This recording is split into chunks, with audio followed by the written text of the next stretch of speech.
Yeah. Deep-rooted conversations, real talk, real roots, real us, souls. Soft rain, no middleman between the truth. I can see it in your eyes, you got it. Pain got your heart moving cautious. Different worlds but the same kind of scars here. Different roads but somehow we still crossed it. Mad cause the world never listened right. Mad cause your truth always turned. Disclaimer: this broadcast is intended for commentary, discussion, and entertainment purposes only. All topics and statements are based on publicly available information, including news reports, social media content, and third-party sources, which may include allegations or unverified claims. The views expressed are opinions and should not be interpreted as confirmed facts. This content is not intended to harm, defame, misrepresent any individual, organization, or entity. Viewer discretion is advised. Why not hand over the phone?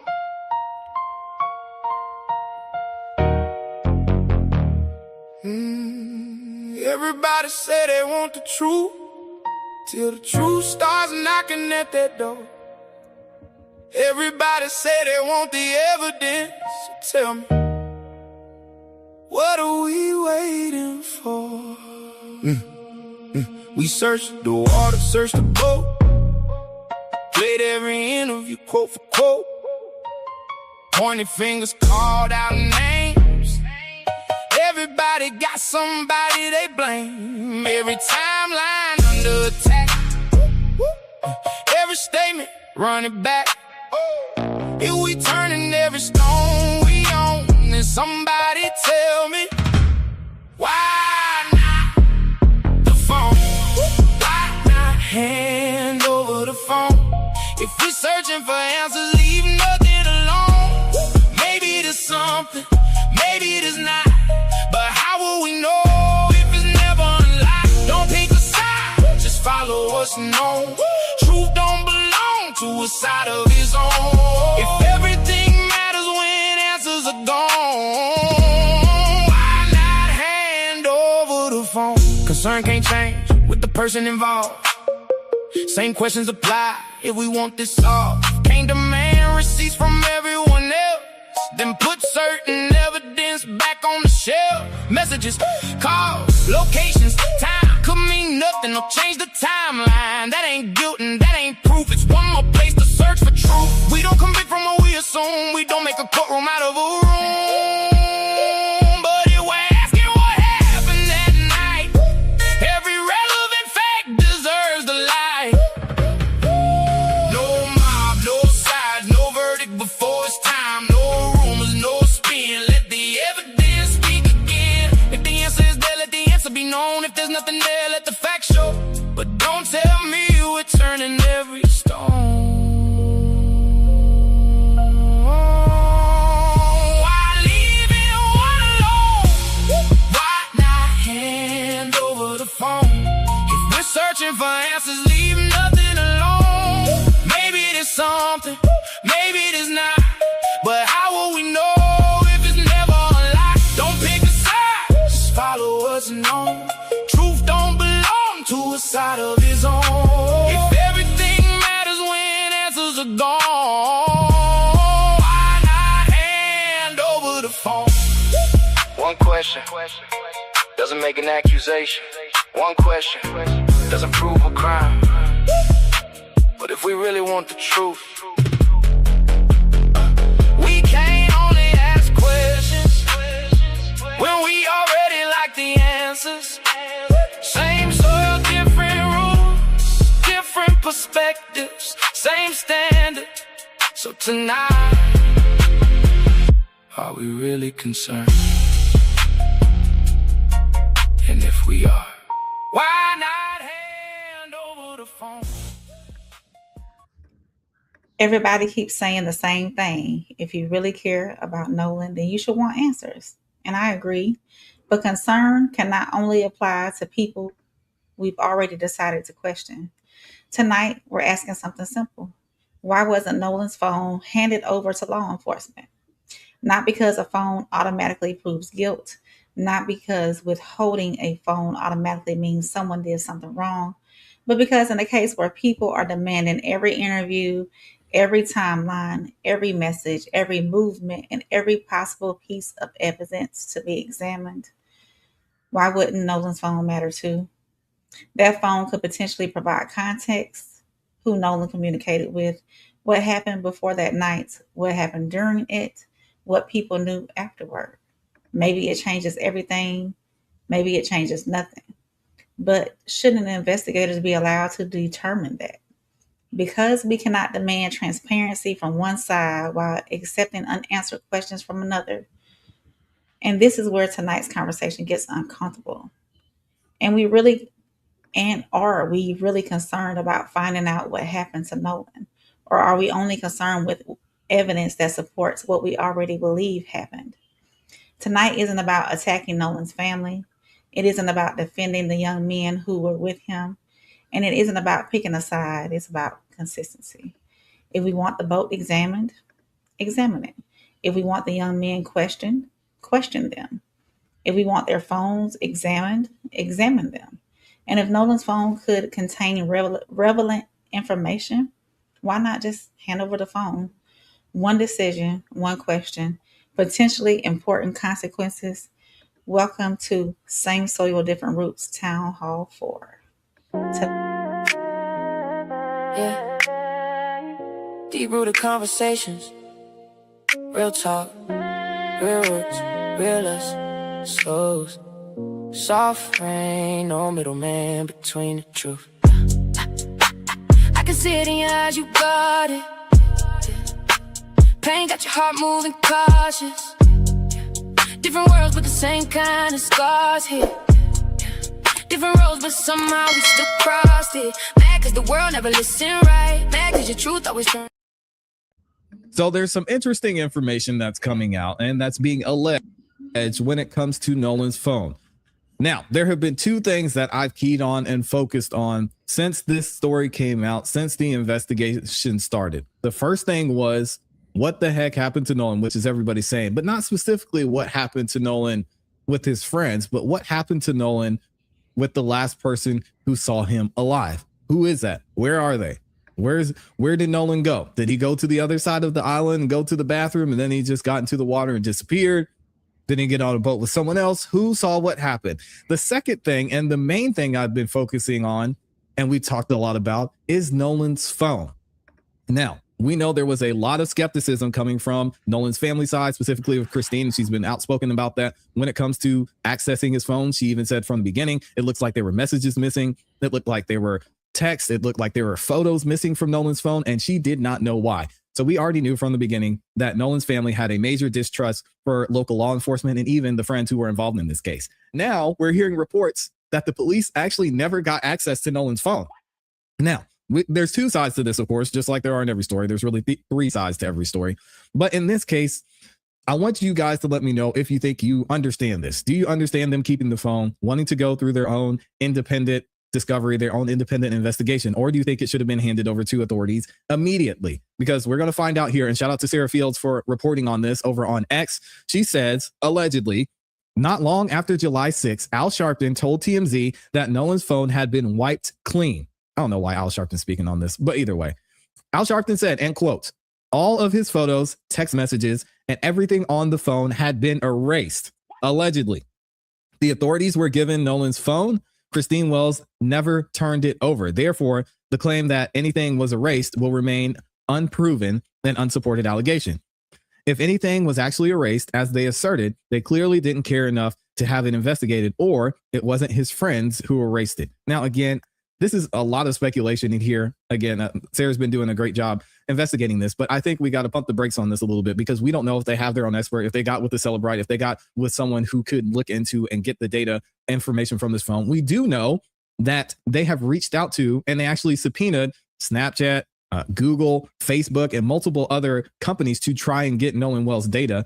So the question you want to ask is, well, why are they asking for this if they already have his phone, if they have his phone in their possession? So again, I would hold off on making any conclusions here, but it's interesting to hear that that's what's being said. Secondly, Sarah says this. She says exclusively, sources say that Nolan's cell phone was never turned over to authorities. And according to a credible source, allegedly, I want to make that very clear, with close proximity to and knowledge of the investigation, that more than 30 days after the death of Nolan Wells, his mother, Christine Wells Wansley, has allegedly not surrendered Nolan's cell phone to authorities. That might be understandable.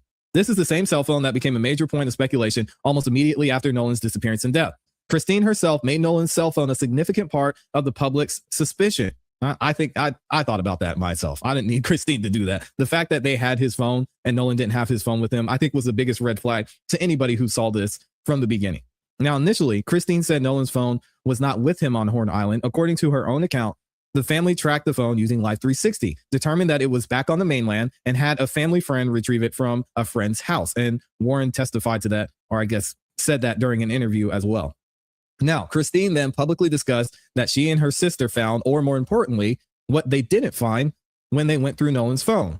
She said they checked both his Snapchat accounts and found no photos or videos from that day, because less than 24 hours had passed and Nolan was someone who normally took photos and videos while out with close friends. Christine suggested that the content must have been deleted. Then it makes me wonder, were text messages and information that they knew should have been there not there? Again, guys, is it possible?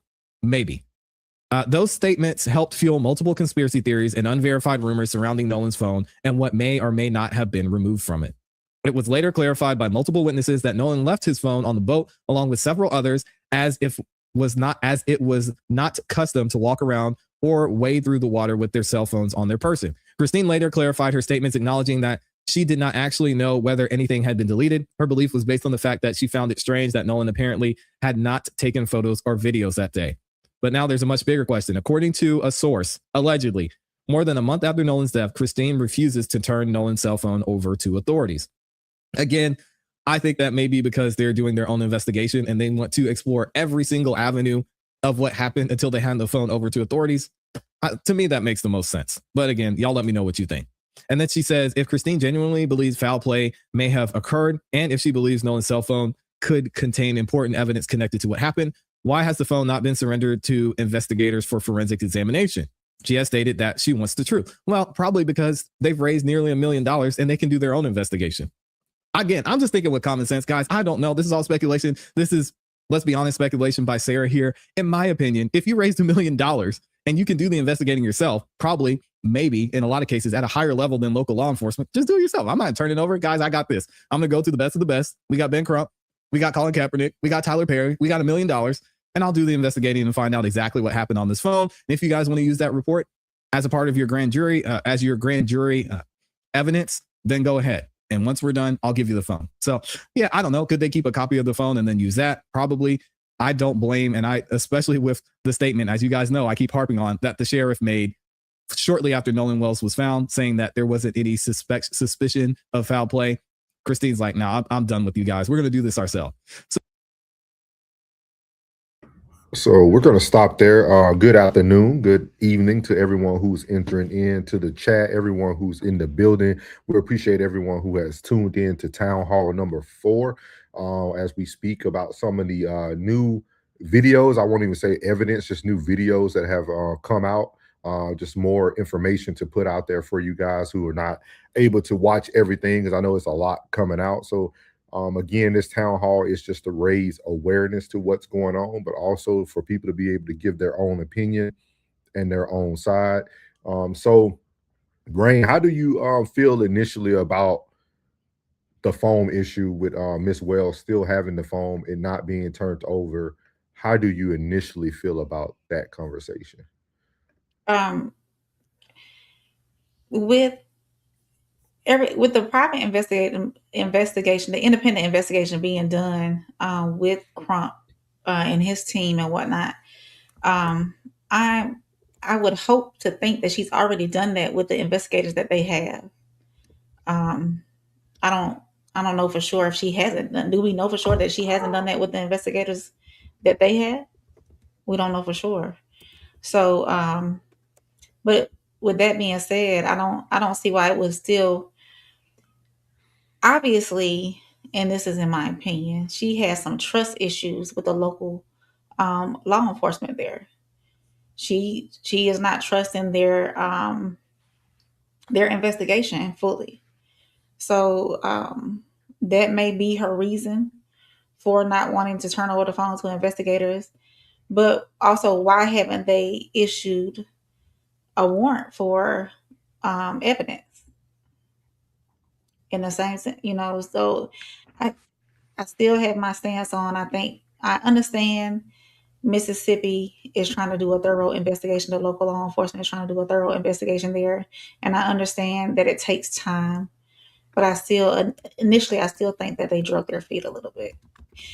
And we don't know what they have turned over to the grand jury yet as well. So Okay. Yeah. All great questions. All great questions. We are going to have some legal experts actually answer some of the questions that we are asking ourselves tonight. We actually have some video footage of certain attorneys that are going to give their reasoning why they feel like the phone is not actually being turned in. The only question that this spirals to me is, if you have this and you're not making any attempts to get this phone either unlocked or get the information extracted, what side of the story do you want? Like, that's something that no one else has, right? The Mississippi DA doesn't have it. Like, no one outside of the Wells family has that one item of possible evidence that could be used. So, as just a person, just thinking from just a logical standpoint, why wouldn't we go ahead and give everybody that pertinent information?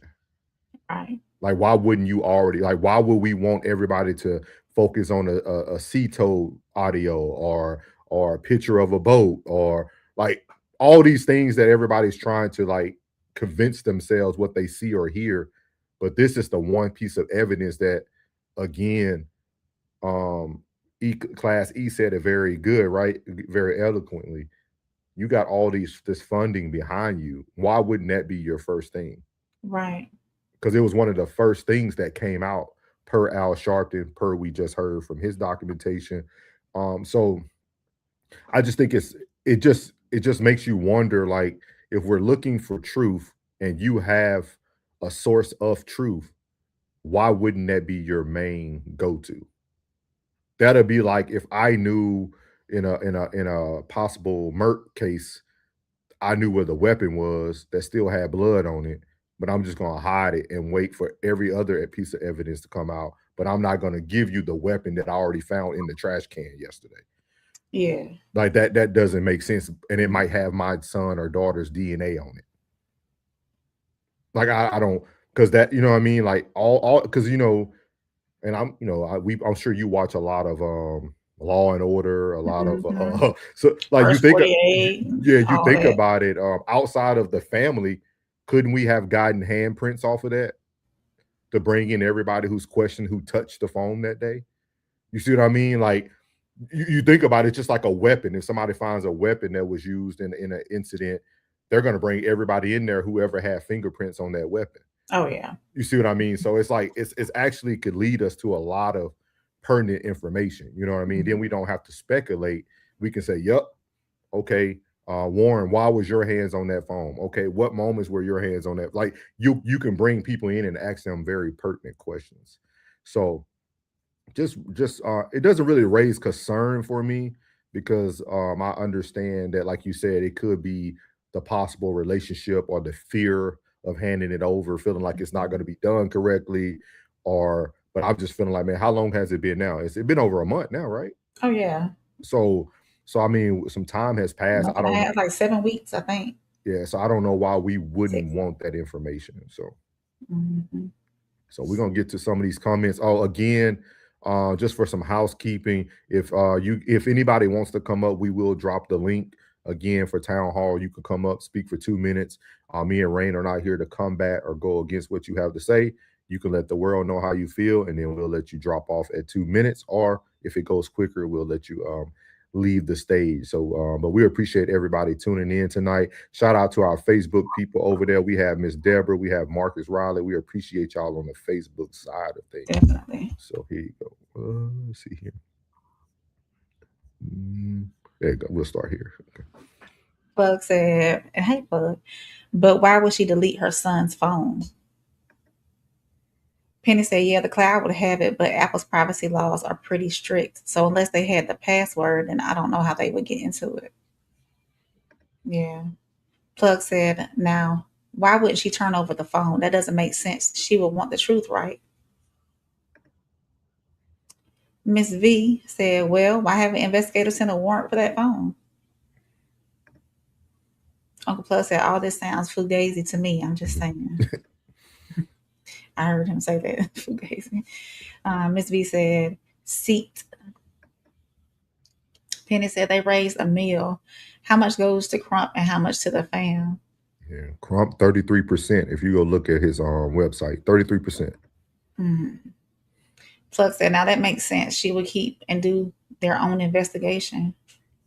We're gonna give y'all this great show is all gonna correlate. You're gonna see what's supposed to actually happen with the phone. Welcome in 215. Why not the FBI?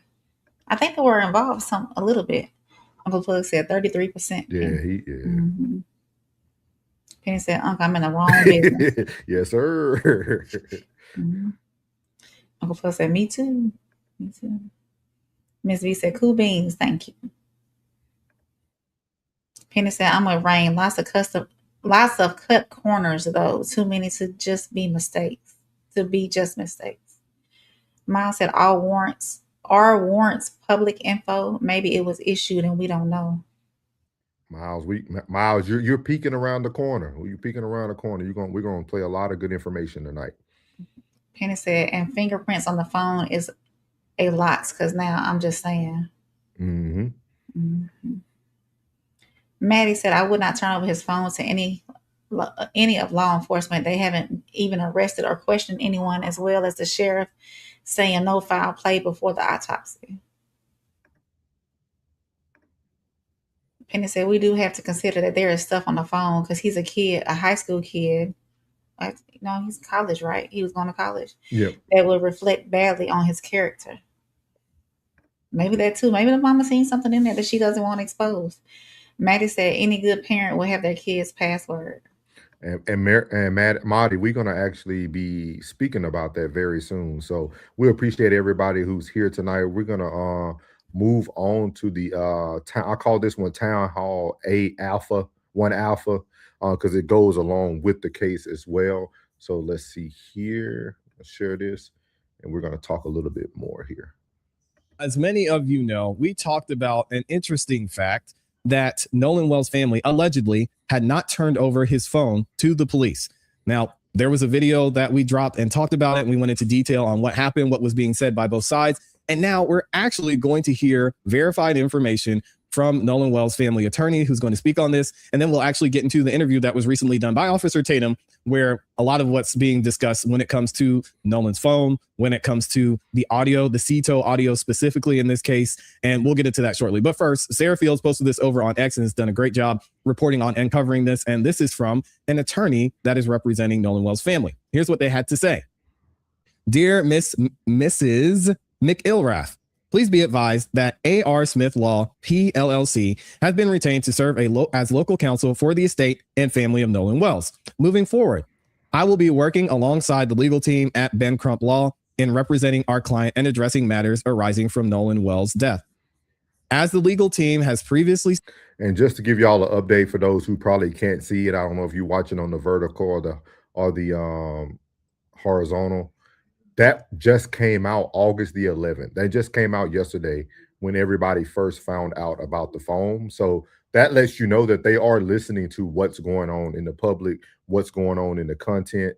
Like everything is being heard. That's why I was saying our voices are very important and content is very important because they're paying attention to what's actually going on. So, and appreciate the moderators, guys. Stated, including during our in-person meeting with the Wells family and council, we have been and remain ready and willing to cooperate in arranging a joint forensic inspection of Nolan Wells' personal phone. Now, again, they're probably saying this because they've heard a lot of reports. They've heard people talking about this, and this letter was written yesterday.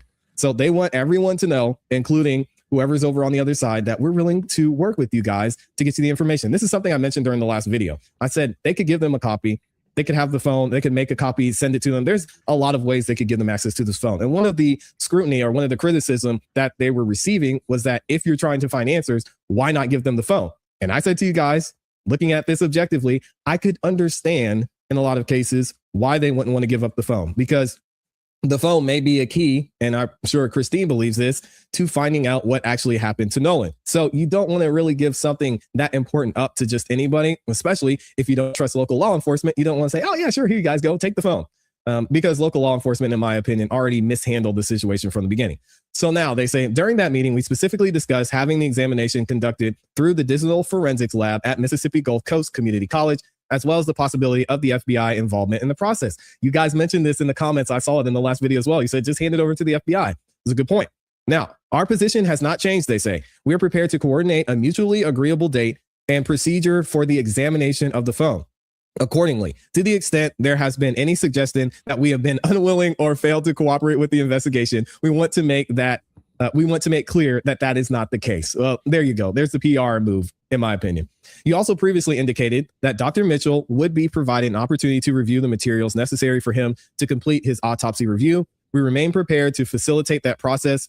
Please provide us with all the available dates and times for Dr. Mitchell to review those material, along with any instructions necessary to arrange his access. We would like to move both of these matters forward promptly and remain available to coordinate with your office. And that was written by Ahmad Smith.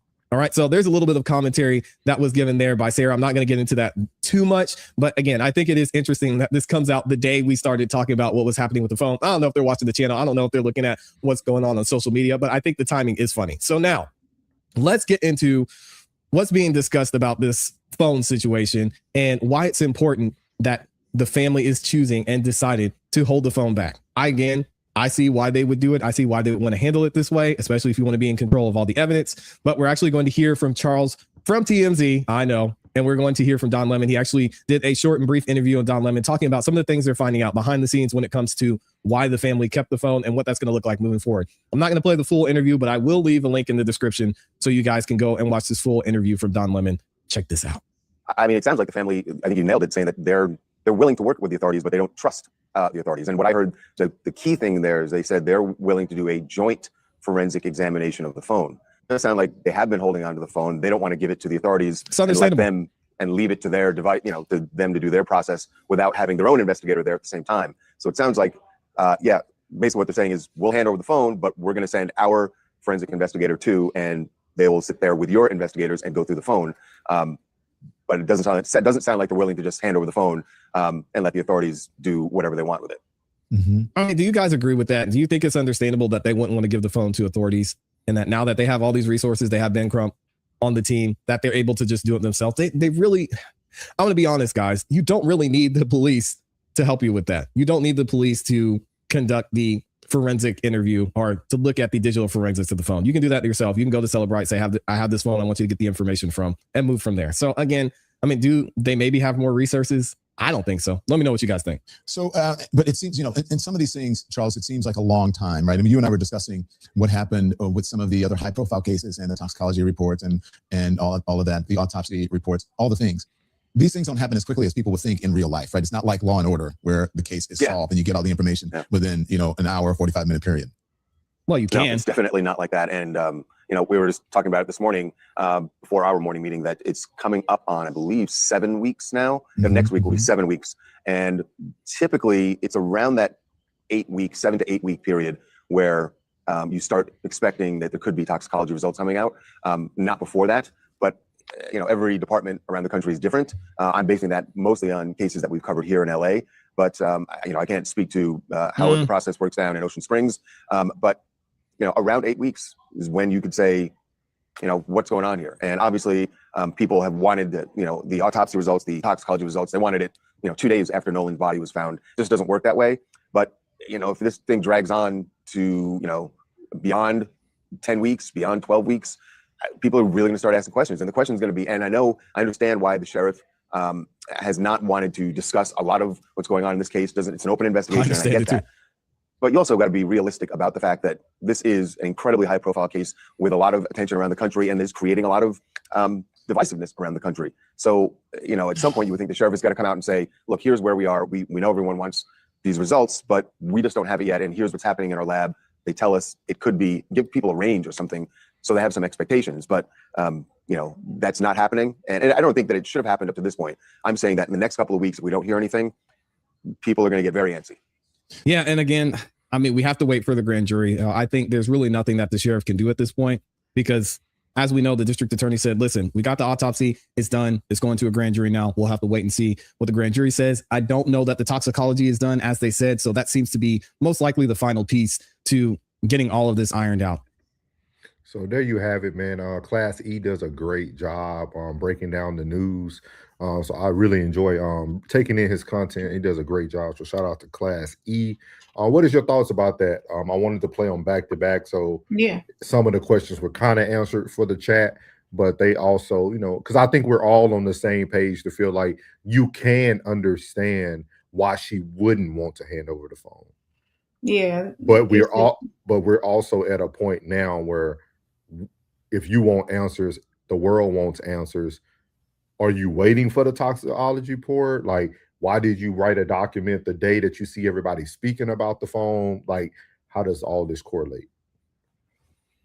Well, I mean, obviously, since the phone was starting to be questioned anyways, I guess they're trying to satisfy the masses and saying, hey, we will do a joint investigation, which is understandable. I feel as though it's understandable. But with that being said, they've got this money. They've got the team behind them to do a private investigation, or, you know, so why wouldn't they? Why wouldn't they go ahead and say, hey, or is it because of Apple's privacy laws that it has to be some kind of like law enforcement saying, hey, but then if you got somebody that does that kind of thing, you can just go ahead and do it because he's no longer here. And I'm sorry. No, if the mama has power of attorney or she's over his estate anyway, so she should have some kind of say so with what can be extracted from his phone and what can't. Is that, I'm not certain how that works, but this is the question I have, and maybe I'll do some research myself, because I know Marty said good parent. I think she said good parents was the word she used, but she said they would have the password. I don't always agree with that, because I don't think every parent out there or all the parents in the chat have their children's password, especially at his age when he's heading off to college. Right. With that being said, my next question would be how credible that evidence is if somebody has already tampered with it, not just the people that are allegedly tampered with it, but how do we not know it was not altered by the parents either? Like how good is that evidence if the phone has been unlocked? You see what I mean? Yeah, but they should be able to tell what's going on with it. It's like a digital. Yeah, and that's another question, right? Because we're gonna get to it later on in the town hall tonight. One of the attorneys talked about that, right? He talked about once that phone is extracted, meaning like once that information is taken off of that phone, that now becomes evidence that can be used in any case. It can be the defamation of character. It can be. So let's say what Marty said was true, right? Maybe they don't want them to know, well, the first time that phone was actually open was when it got into the hands of the Wells family. So because like with us waiting 7 to 8 weeks for the toxicology, like I don't understand. If I'm a parent, I want all the immediate evidence that I can receive. Yeah. I don't want to wait for something that I'm just holding on to like a last ditch effort. Like I'm going to go ahead and get everything that I can receive back. And then all the extra stuff will be collateral to prove our case. That's how I would look at it if I was a parent. Like this happened to my child. I have this piece of evidence. Now I wouldn't give it over to Mississippi. I agree with that part. Like I understand. I understand that. I get that. I'm not arguing that at all. But I would be like, hey, Mr. Crump, Mr. Kaepernick, hey, how much money we need to extract this information from this phone, and like what legalities we need to get paperwork wise and things of that nature, so that we can use everything that we receive as evidence. Yeah. So it poses a lot of questions, though. I It mean, does, yeah. you can see both sides as a parent, but then it's also like, okay, do we want the information or not? So yeah. Tough stuff. Tristan said, "Did I miss Rain's segment?" Thank you, Tristan. No, this is the same soil, different roots. I don't. The whole show her segment. The whole show her segment. Penny said, "Nope." Tristan said, "Bet." Sco in the building. What's up, Sco? Hey, Sco. Tristan said, "What's up, Sco?" H2001 said, "Yes." Marty said, "Hey, Penny and Sco." Sco said, "What's good, Tristan?" Everybody speaking in the chat. Penny said, "What's up, Marty?" All good, dog. Penny says 7 weeks seems like forever, and it does. It does. Tristan said the government is fulfilling its true purpose, which is why we shouldn't trust them. H2001 said, "Yep." Tristan said, "We expect them to protect their own people, so that's not a surprise to me." Uncle Plus said, "Everybody hit that like button. Do that while y'all in here. Hit the subscribe button too if you haven't already done so." Penny said, "I can see it being a leverage play. I'll show you mine if you show me yours." Gotcha. Okay. I was disappointed whenever they came out with the independent autopsy before the state. Yeah, and so Penny, we're gonna get to that too, because they're gonna talk a lot about. We're gonna get to hear a lot from the attorneys of the young men. A lot of their phones and stuff were already taken. A lot of things were already looked at. So Penny said Apple won't even allow the government in unless they have the passcode. Government took Apple to court and lost. Ooh. Yeah. Dang. Yeah. Plus said Sco. Sco said, "What's good, Unc?" And he said, "Lift them, bro." So shout out to everybody who is here for the town hall. Again, remember, all you have to do is let us know in the chat if you would like to come up. We will drop the link for you. You will have 2 minutes to speak about whatever topic you like on the Nolan Wells case. It doesn't have to be just what we're talking about tonight. It could be your opinion, your thoughts, so everybody can hear how you feel about this issue and this incident that happened to Nolan Wells. So we're going to move on to town hall number 3. Well, actually 2, because 1 alpha. So we're going to move over to 2, where Tatum actually had 2 interviews this week. He dropped both of them in the past 48 hours. So this first one is going to be the first interview with the boys there. And I'm going to tell you, I wasn't really impressed with this interview, but we'll discuss it once it's over. So let me see here. Pick up the speed a little bit. Obviously, before this happened, I would assume you're living a regular life. Young guys being in college, having a typical experience. Then you lose your friend. I think ever since it happened, my life just hit like a hole. Even going out, we're always paranoid somebody's gonna see us, get spotted, try to beat us up potentially, or even worse. You just met these young men more recently, and are you confident that these young men had nothing to do with it? We have Ed Pausick, Warren, Jax, and then we have Morgan here. And so I talked to Warren last time I was here. We had a really deep conversation, and I'm glad that we were able to get other perspectives. Now that we have Ed here, Ed is a defamation attorney. And I want to start with you, Ed. Why did you choose to work with the boys? What are your plans? What do you expect to get out of working with them? What's your expectations when it comes to defamation? Well, I think an injustice in one place is an injustice everywhere. I hate lying. I care about the truth, but most of all, it's the actual people who are involved here. So first of all, I just want to say Tyler Cox really welcomed me here. My co-counsel, he's an incredible human being and he's an incredible attorney. And then after that, I had an opportunity to meet these incredible young men. And I just got to say, these guys are unbelievable. Warren, Jackson, Morgan, they're just beautiful people. They're really decent human beings. They're just great people.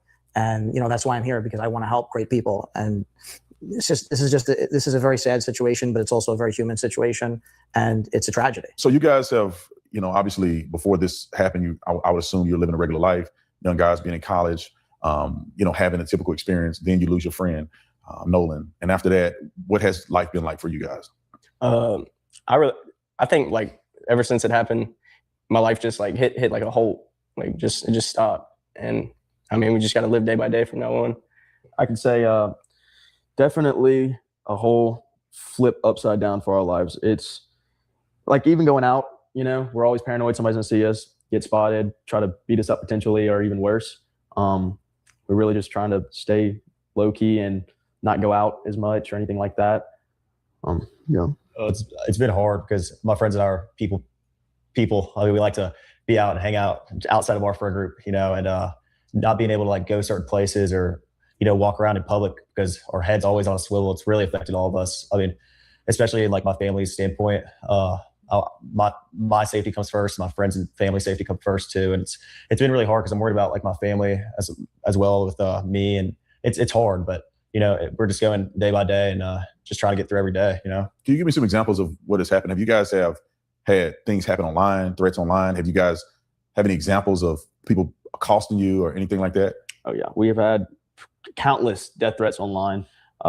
Been spotted. I'll let you elaborate more on that. Being spotted. I mean, people have obviously just pointed us out. I mean, as a group and even on a one-on-one setting, I think it's really just like awkward because I don't want to talk about this, and I know my friends don't want to talk about this any more than we need to. We're still mourning one of our best friends' death, and it's hard to speak about it when like sometimes we just need some alone time, or sometimes we just need to lay back and not be around all this. And I mean, I've been called out in public, and I haven't been in public that much. I know my friends have had encounters in public. The threats have been insane from my stepmom, my dad, my mom, just everyone included, like even my brothers and my sisters. And it's just hard. I mean, it's unbelievable where like this has been taken to and the level where this is at. When you say you've been called out in public, can you give me an example of like, what do you mean? People are threatening you with weapons? People are, not allowing you, deny you service? Because I heard that Trayston, he went to a corner store and they told him his money is not good there. They wouldn't even let him buy Gatorade. Yeah. Are you experiencing things like that or something totally different? Right. I wouldn't say like that. I think I haven't been denied, anything, but like Trayston, it's hard to hear from a good friend of mine that he's getting denied a Gatorade and a Red Bull before work and having to, like, he calls me, he's like, dude, you won't believe what just happened. He got called out at Walmart. Someone called him out at Walmart and was like asking him all these questions and trying to press him about it. And it's crazy to me. Like, we live in a very tight-knit community, and for people to, push back and say these things when they know what Ocean Springs is like, it's really hard. And I mean, I haven't had many personal encounters, but I know being around the guys and stuff like that, they have. So. And Ed, as an attorney that's representing these boys, I mean, what does that make you feel like? Do you feel like you got a good case here, or what's your perspective in that? Because people are online, and obviously they know who you are. Obviously they know you represented Donald Trump in some pretty high-profile cases, and so now that you've joined, or at least now you work for the young men here, you hear them say things like they've been accosted, they've been threatened online. Does that make your case a greater case, or how do you work within what's happening to these young men? Well, unfortunately, I wish there was no case. I wish this hadn't happened. But unfortunately, because these things did happen, there is a case, and now there's multiple cases. And I'm going to tell you something. If you're out there and you lied about these guys, you lied about my guys, you lied about Tyler's guys here, if you lied about Morgan, if you lied about Jax, if you lied about Warren, we're going to get you. And you're going to be hauled into court. You're going to be held accountable. And it's going to be very painful. And what I would say to the people who have done that is, now's your chance. If you want to apologize and retract before you find yourself in court, you should probably do that now. Because if you don't do that, once you're in court, now you can't leave. You won't be able to get out of it. And we're not going to name names because there's some other folks who are doing that, and we want to be better than that. And I want to emphasize this, right? We're not here to guess. We're not here to speculate. We're only going to deal in facts, right? And here's the most important thing, right? We don't know how Nolan Wells died. No one here is saying we know. But what we do know is Morgan, Jax, and Warren had nothing whatsoever to do with Nolan Wells' death. And that's what's important. And unfortunately, because there are people who want to divide a town and come in from the outside and tell people what to think and pit neighbor against neighbor, it compounds the tragedy. It magnifies the tragedy. And I just want to say this. Here's why it's an even bigger tragedy. Because my friends here, Morgan, Jax, and Warren, these guys are not just the finest that Ocean Springs has to offer, finest that Mississippi has to offer. These are the finest young men. So I'm going to stop it there first, because I want to hear, when rain starts leaning in, I'm always looking to hear your opinion. I'm always looking to hear your opinion on this. What do you think so far? And then I'll give you my thoughts. I think this is a chance to, or they were looking for a chance to put some positivity behind their name in a way. Um, Try to get the negative light off of them in a way. Um, Unfortunately, it might not work in that sense. Mhm. Um, I still, in my opinion, still believe that whoever Nolan came with, he should have left with them. I feel like they should not have left that island without him. I know I've consumed so much Nolan evidence, or not evidence, but Nolan's Content. content, um, that there's so many different versions of what happened and whose boat was whose and whose boat, who was on what boat. At the end of the day, even though Nolan was a young adult and able to make his own decisions, there there has to be some kind of friendship responsibility in that. If I was at a bar with one of my friends and she's just like, "Hey, I'm not going," she's inebriated, can't think for herself, and or says that, "Hey, I'm not going home." No, we going home. As a friend, my responsibility is to get you home if we are true friends, regardless of the situation. So it's to answer your question in short, I believe that this was done in order to try to shine some positive light behind the negativity that they have been receiving across um, the the media and whatnot, and in town. Now, do I think that they deserve the treatment that they're receiving in town, with being refused service, with being looked at funny, or questioned by the public? No, no decent human being would do that to these young men. But at the same time, they got to understand that it is frustrating to the public as well, and probably to the Wells, the Wansleys, because it seems like it's so much unfinished stories, unfinished business. There's no concrete answer. And with that amount of people being on that island at that one time, I'm gonna say it like I've been saying for the last however many weeks. Somebody saw something. Yeah. So So I'm a preference with this first, and then I really want to see if everybody can hear this through. I agree with what everybody is saying in the chat because I'm very big on words. When I'm watching somebody say, "My friends," "my boys," my I understand that talk. I heard that a lot in my 20-year military career. You know what I mean? And it wasn't towards me. It was towards my white office partners or whoever I was working with. So I understand that verbiage. I understand what they're doing. We all know that this is a defamation attorney. He also was an attorney for President Trump. So if you heard the verbiage, right? He did the injustice for one is what is it?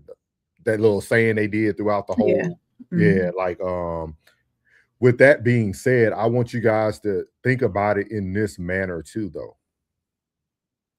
Just imagine if we reverse roles and we did that for each other. Do y'all see how white people will gather together regardless how you may feel about the individuals they're representing? They gather together.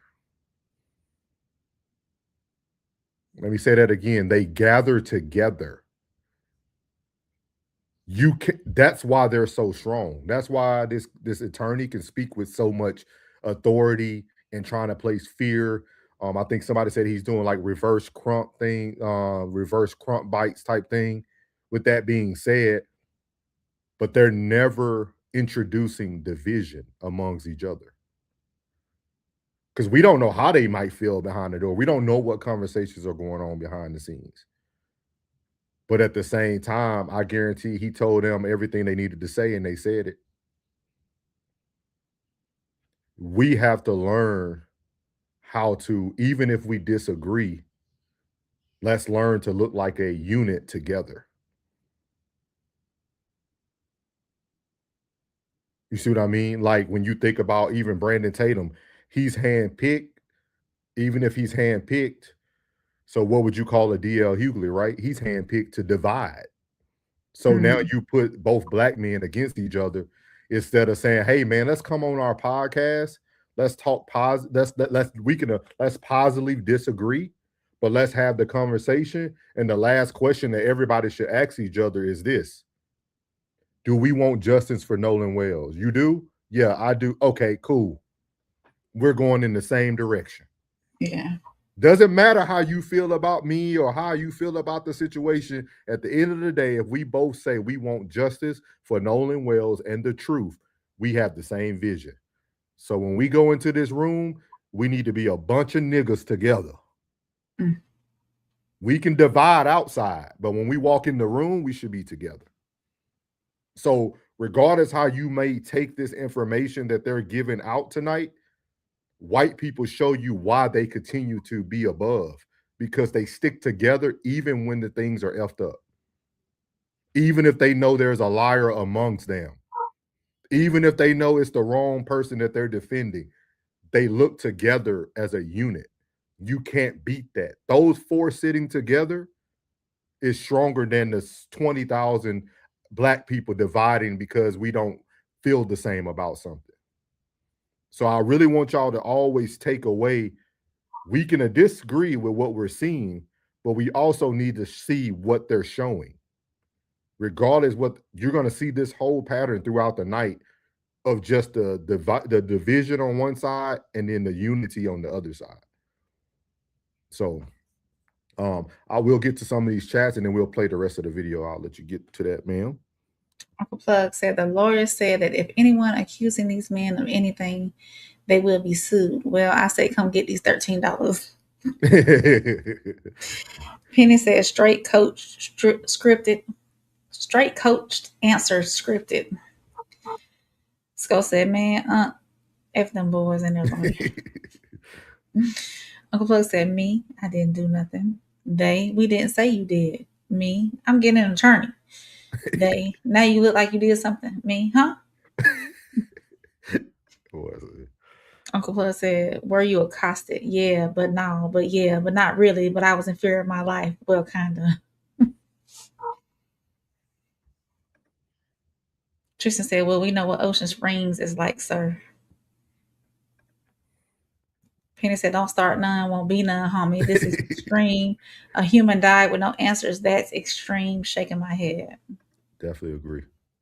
Tristan said, this attorney is a whole red flag, unprofessional, and making empty threats. Yep. Uncle Plus said, you gonna get who? I got a VPN and everything is AI. Penny said, I don't know how you find an impartial jury after this. That's facts, Penny. Yeah.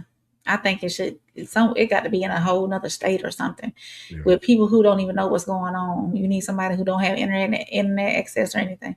Tristan said, if you know that he died, but don't know what happened, how it happened, why are you so confident and they didn't do it? Uncle Plus said, if that's the finest, y'all efforts in trouble. I can hear him talk. Penny said, reverse crump sound bites. Tristan said, please understand that they picked Brandon for a reason. He's genuinely trying to help them, and that's the scary part. Penny said, that's facts. Brandon is looking bought and sold. Uncle Plus TV said, these Nabisco kids are desperate. Tristan said, you don't go into self-preservation that quick after your friend passed away. Stop. Penny said, Rain, is it really that much of an injustice that they refuse service if they refuse information? Uncle Plug got the hear no evil, speak no evil. Yeah. Okay. Yeah. Uncle Plug blue fist up.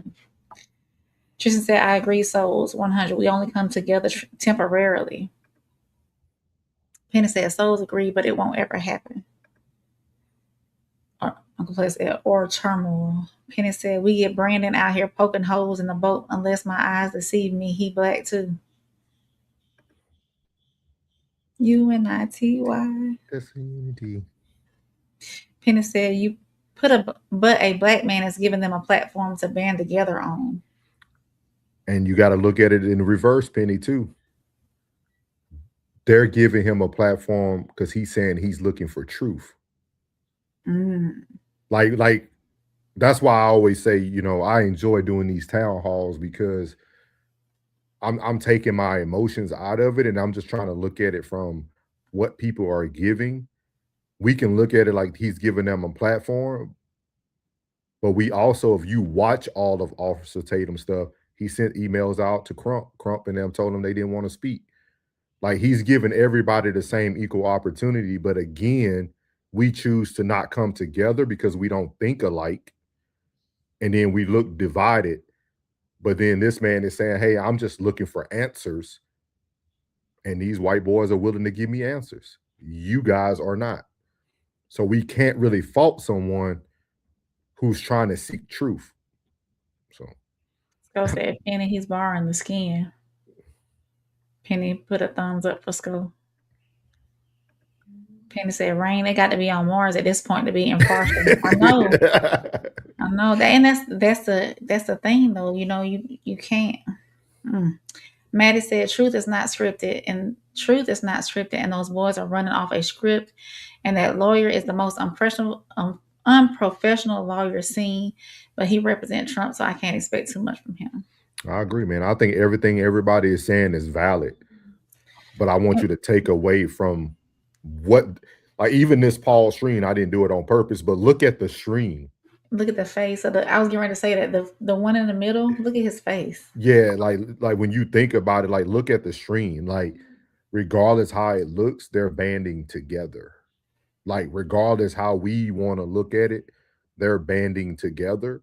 And I'm telling you, just imagine looking across the other side if it was D.L. Hughley, Don Lennon, Brandon Tatum. Think about that. Think like change the room. We always say, let's put a black person in the place of this. And so change the room up. Just imagine 4 black men sitting in front of these 4 white men demanding truth and answers. Not meaning that they all agree with how they're doing it, but they're all demanding the right thing. You know what I mean? Like they all are asking for truth. Can you imagine Nolan Wells' dad sitting across from them right now with Brandon Tatum, with D.L. Hughley?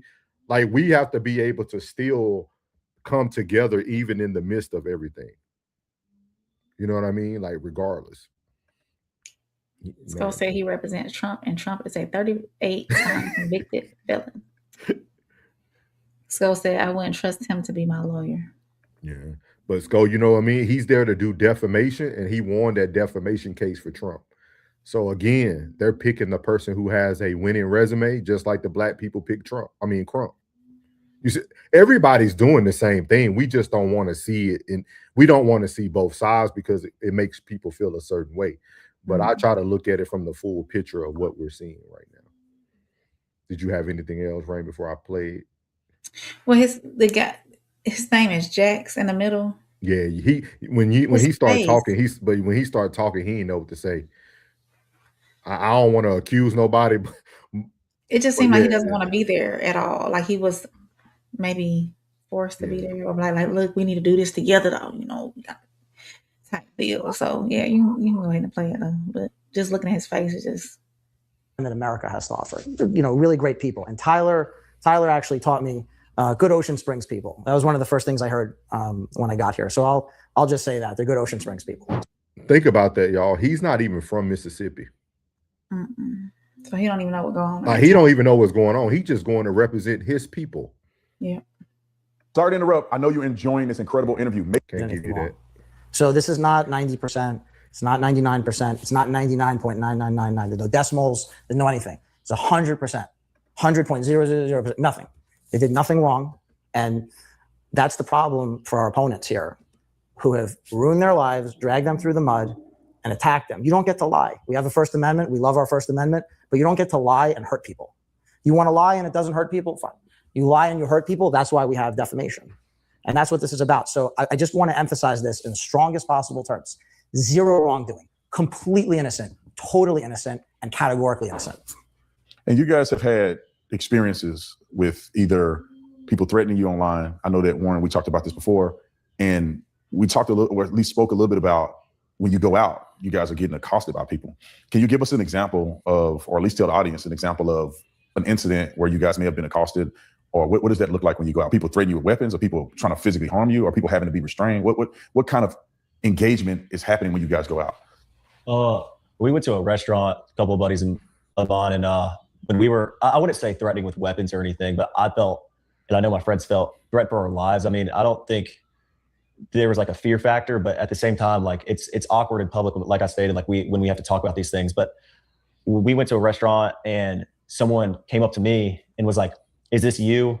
And I was kind of like shaken up about it. Well, at first she asked like my name and like all these questions, and I was like, okay, whatever, she's coming up to talk. Well, then she came up to me again and showed me our first interview and was like, "Are you sure this isn't you?" And I was like, "Well, yeah, that's me, like obviously." And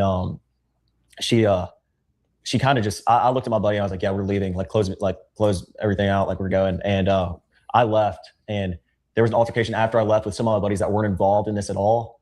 And they told my friends that they were going to kill them and they wanted to fight and all this like crazy stuff. I mean, I wasn't there, but my friends told me this, that what the people were saying to them was like totally just crazy. Like, I mean, there was people like that were, outside of this telling us like, "Hey, you need to leave before something happens, because I know what could go down right now. And like, I know that these people are crazy."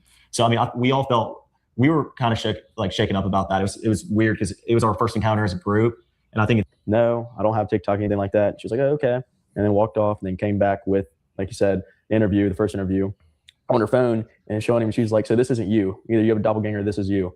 And he was like, "Well, yeah, that's me." And then we got the check and we bounced, and we were waiting outside for everybody else to get out of there. And while we're waiting outside is whenever some of our other buddies that aren't even on social media that we were just there with was getting told that other people are going to kill them and all that kind of stuff. So how did that make you guys feel? Did you think they were serious? Did you think it was just people trying to make a name for themselves by confronting you in front of others? Like, what was your take on that, Morgan? I think it was just like, I was in the general area of where one of our buddies was, where this altercation happened.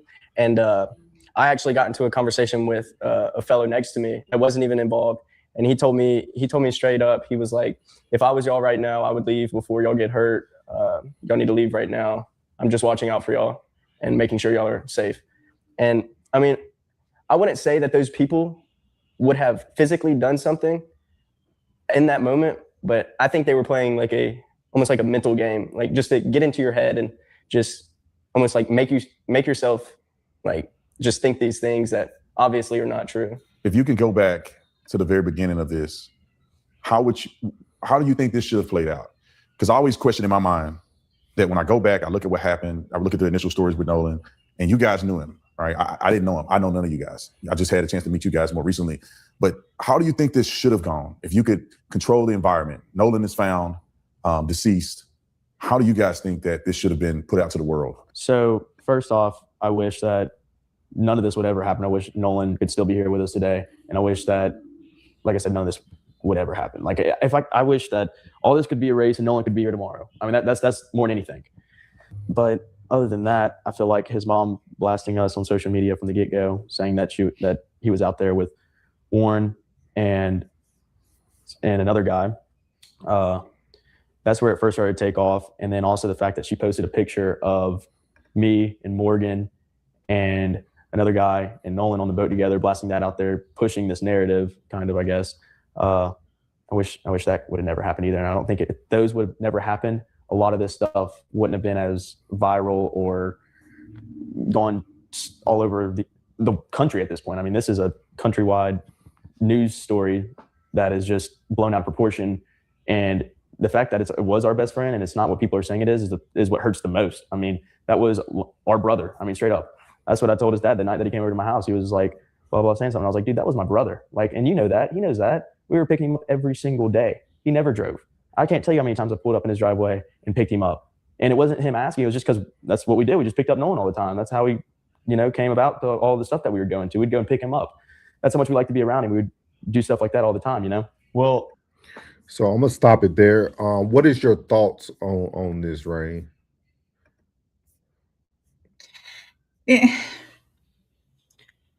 Why did y'all leave him on the island? Why was he left? So they're saying allegedly that Nolan was intoxicated. If y'all were that much of best friends, why leave him there?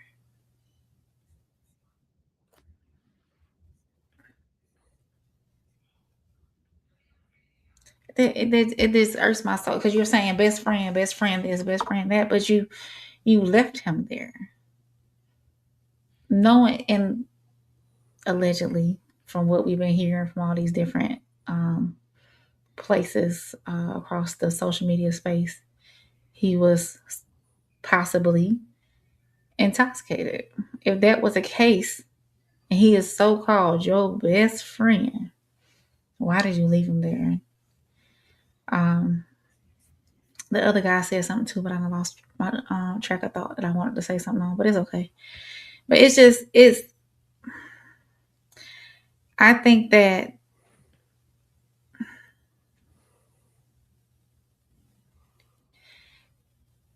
if the, I think that if the law wouldn't have brushed it up under the rug or been, I call it nonchalant, been nonchalant with the facts that they received and what was going on at the time, been more open with Christine, been more forthcoming with information, reached out to her, and not came up to a conclusion from the beginning, without doing. I don't. We don't even know if a proper. We allegedly think that there wasn't a proper investigation done initially, because if that was the case, then they say 60 people have been interviewed. So 60 people, not one of those people saw Nolan. Not one of those people knew where Nolan was. 60 people? Somebody, come on, y'all. If I was a betting man, I don't gamble, but if I was a betting man, I would put the 3 people that had nothing to do with it in front of all the cameras. I'm gonna say that one more time. If I was a betting man and I was doing something strategic, I will put, because y'all got to think about it. These are outside of Warren. These are 2 new faces. Yeah. These are 2 new faces. This ain't the same 3 people he interviewed, except Warren. The other 2 white boys are new to us. We kind of just figuring them out in the midst of it all right now. They all went to the same restaurant. They all had the same story with the TikToker and all that. So, like, if I was a betting man, I would say, as a person, I'm going to put the people that I know that I could cover up for in front of everyone. I see your point. If that was me, if I was thinking in like the eyes of like, cause we kind of talked about when we first started talking about this, How to Get Away with Murder, right? The show. It teaches you a lot about like diversions, right? Like how do you get people to like take their attention off of everything? And in this moment, we went from sitting down with Warren and Tristan and then talking some about Bart to now coming back to a new interview where we only still have Warren, who always had legal counsel, even with his mother, and 2 new faces. So, like, this is where I try to use my common sense and my knowledge is like, I'm going to put 3 people in front of you that I can speak all cocky about because I know they're possibly innocent. And then I'm going to let you guys figure out everything else behind the scenes because we're going to distract you with everything in front of the screen. Because again, as you guys seen on our first 2 videos tonight on Town Hall, Class E said it very, very well. People are watching, right? People are paying attention. I mean, there's documents being created the same day that new news is dropping. Like, people are watching what the world is getting. And this kind of goes back to what Tristan said, right? Tristan was saying that when you think about government, if you really think about the whole thing, I know Plug sometimes calls it like the puppet master, right? If you want to go down that hole, you got to think about, I'm just going to put the people in front of you guys that I know has a good 90-80% chance that they didn't have any involvement, while everybody else that could possibly be accused of this is fixing their stuff behind the scenes. That's just me. If I was a betting man, that's how I would think. I think all of this could have been avoided if the law enforcement was more forthcoming with, or been not necessarily forthcoming, but a little compassion. They lack compassion for somebody who's lost someone. And I think that comes along with law enforcement a little bit. Yes, you have to have, law and order, but with something tragedy, you do need to have some type of compassion as well. Yeah. So, yeah. But even with that, I mean, we're past that. Oh yeah. You see what I mean? Like, after the autopsy started, like we're like, now it's like everybody's getting totally different stories. Everybody's picking and choosing whose story they want to take, but it's like, okay, what are we going to do with what's put right in front of us? And my biggest question was, okay, he's doing a new interview, but it's totally new people. Why is it needed? You see what I mean? Why is it needed? And then too, I think at this point, again, even though sometimes I do agree with Officer Tatum, I feel like now Officer Tatum is taking it more personal. And I'm not talking about the situation, I'm talking about for his own self. So now I think he's just trying to get into the rooms to now give another side of something, just to be like, hey, I'm doing this. I'm in front of it. I think it's becoming a personal battle for his own ego, and not really now about the justice of Nolan. That's what it gives off to me. And it's coming from somebody who I like most of Officer Tatum stuff when it comes to like law enforcement videos, stuff like that. But this right here, ever since him and DL had their back and forth, I feel like he's trying to raise the bar, but he's raising the bar and not really providing anything relevant to the people. You see what I mean? Yeah. Like he's becoming now part of the division. Yeah. You see what I mean? Like that's my thing. Like you're down there in Mississippi, you down in Mississippi. Why talk to them? Talk to somebody else. Right. You just had Cutting with E on your show. Go talk to him. Have him on the couch. Like go talk to someone outside of all the other people who are being accused. I will say that. Like I did. That's why I said when I watched it, I wasn't a fan of it. I wasn't a fan of the good old boy speech of the attorney, the lawyer, whatever he is. Like, I can be transparent and say what I don't like, and then Officer Tatum to me now is becoming a stretch. So, because if him being a law enforcement, I mean, I understand he has a platform.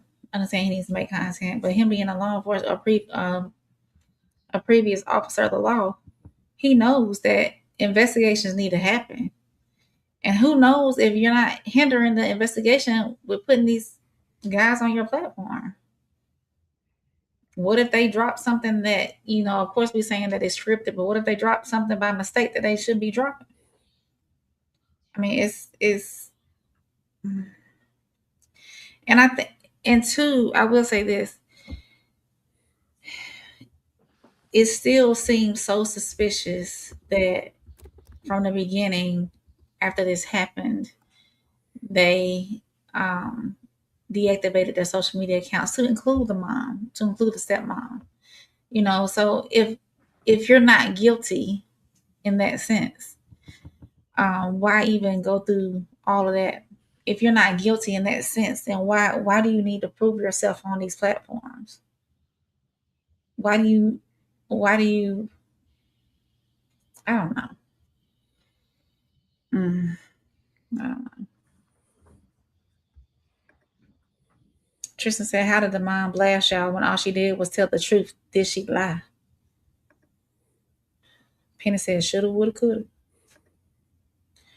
He said, if it was your brother, you would have brought him home dead or alive.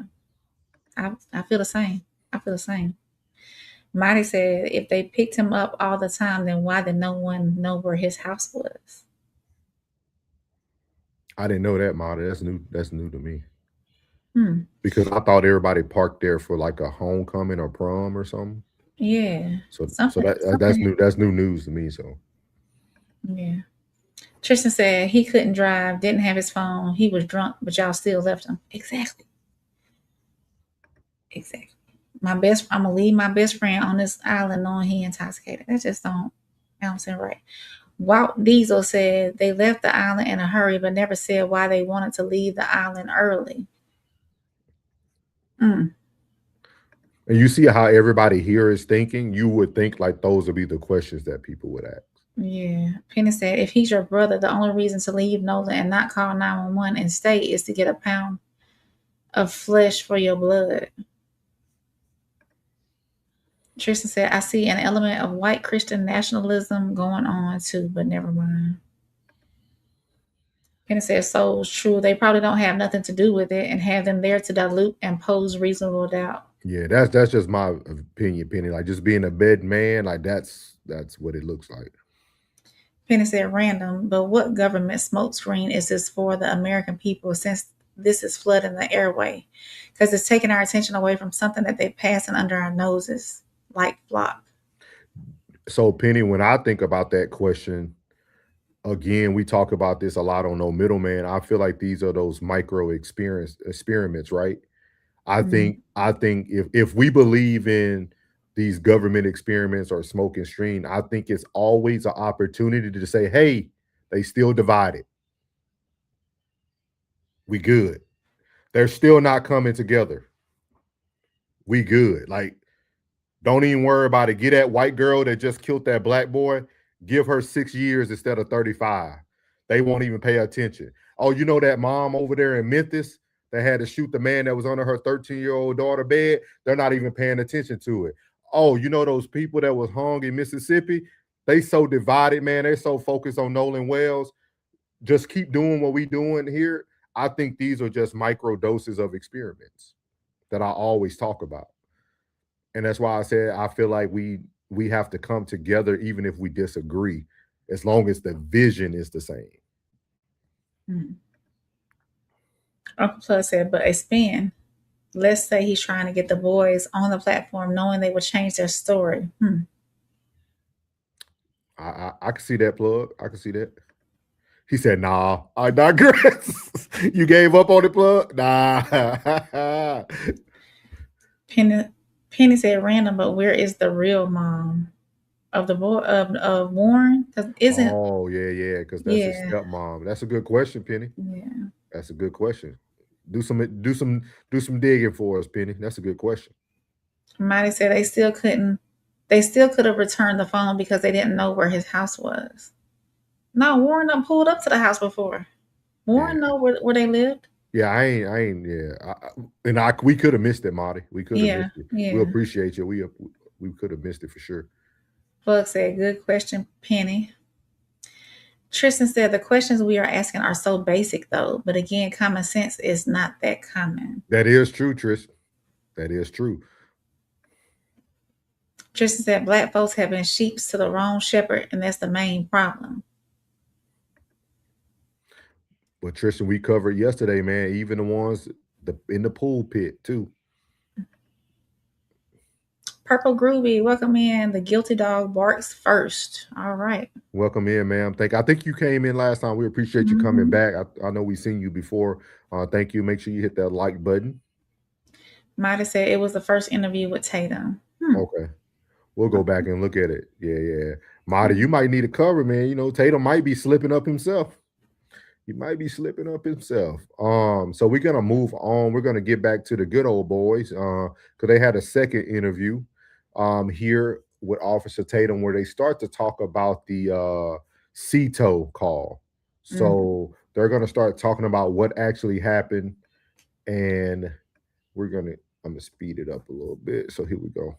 I mean, why would we call the Coast Guard? You know, why would we do the things we did if we know we killed somebody. You don't hear about the pool party because it was on June 27th. You don't hear about anything else that was mentioned. Thousands of lies. And now, the audio comes back and all of a sudden we can hear Nolan yelling in the background, screaming, we're screaming about how he's dead. That's just a complete lie. If you just murdered your best friend on an island, the dumbest thing you could do would be to call the Coast Guard. What is your thoughts on that phone call to Cito? Some people have gone out and done enhancements to the audio, and in doing that, created the transcript manually. It doesn't appear that the transcript was derived from an automated system or have any, in my opinion, real integrity with it.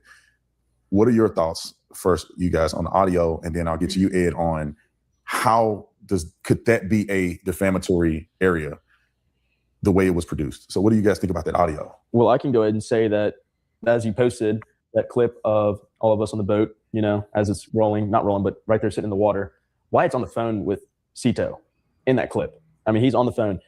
Wouldn't you think that you would have seen Nolan on the bottom on the floor or something? Or So do y'all see what I mean now? They're putting in front of us the people who you can start taking certain evidence and it removes them. or scrambling around, or everybody in a small space on the boat looking at him or something. I mean, it's just so crazy to think that, why would we call Cito if we have a dead body on the boat? I mean, why would we call the Coast Guard? Why would we do the things we did if we know we killed somebody? And then another following up on that is, why aren't we in jail yet? I mean, we're not geniuses. There's no way we could have done a murder. I mean, there's no way we could have covered it up, especially out there with that many people. Go ahead. I think, especially about the Cito call, I think people, regardless of who it is going to believe what they want to hear. I think half these people, or not half these people, but some of these people you can't convince. Regardless, they're going to believe what they want to believe. If they want to believe that my friends and I had something to do with Nolan dying, then they're going to believe that regardless of what you put out. But you put out, Brandon, that a clip of the boat when Wyatt was on the phone with Cito, and it is boldly clear that Nolan was not on the boat with us. You can literally almost see down to the deck. And as you can see in that picture, everybody is completely casual while Wyatt's on the phone with Cito. Yeah, we were scrambling around trying to get the boat fixed, but the guys were, in the video, you can see me, I'm sitting on the bow.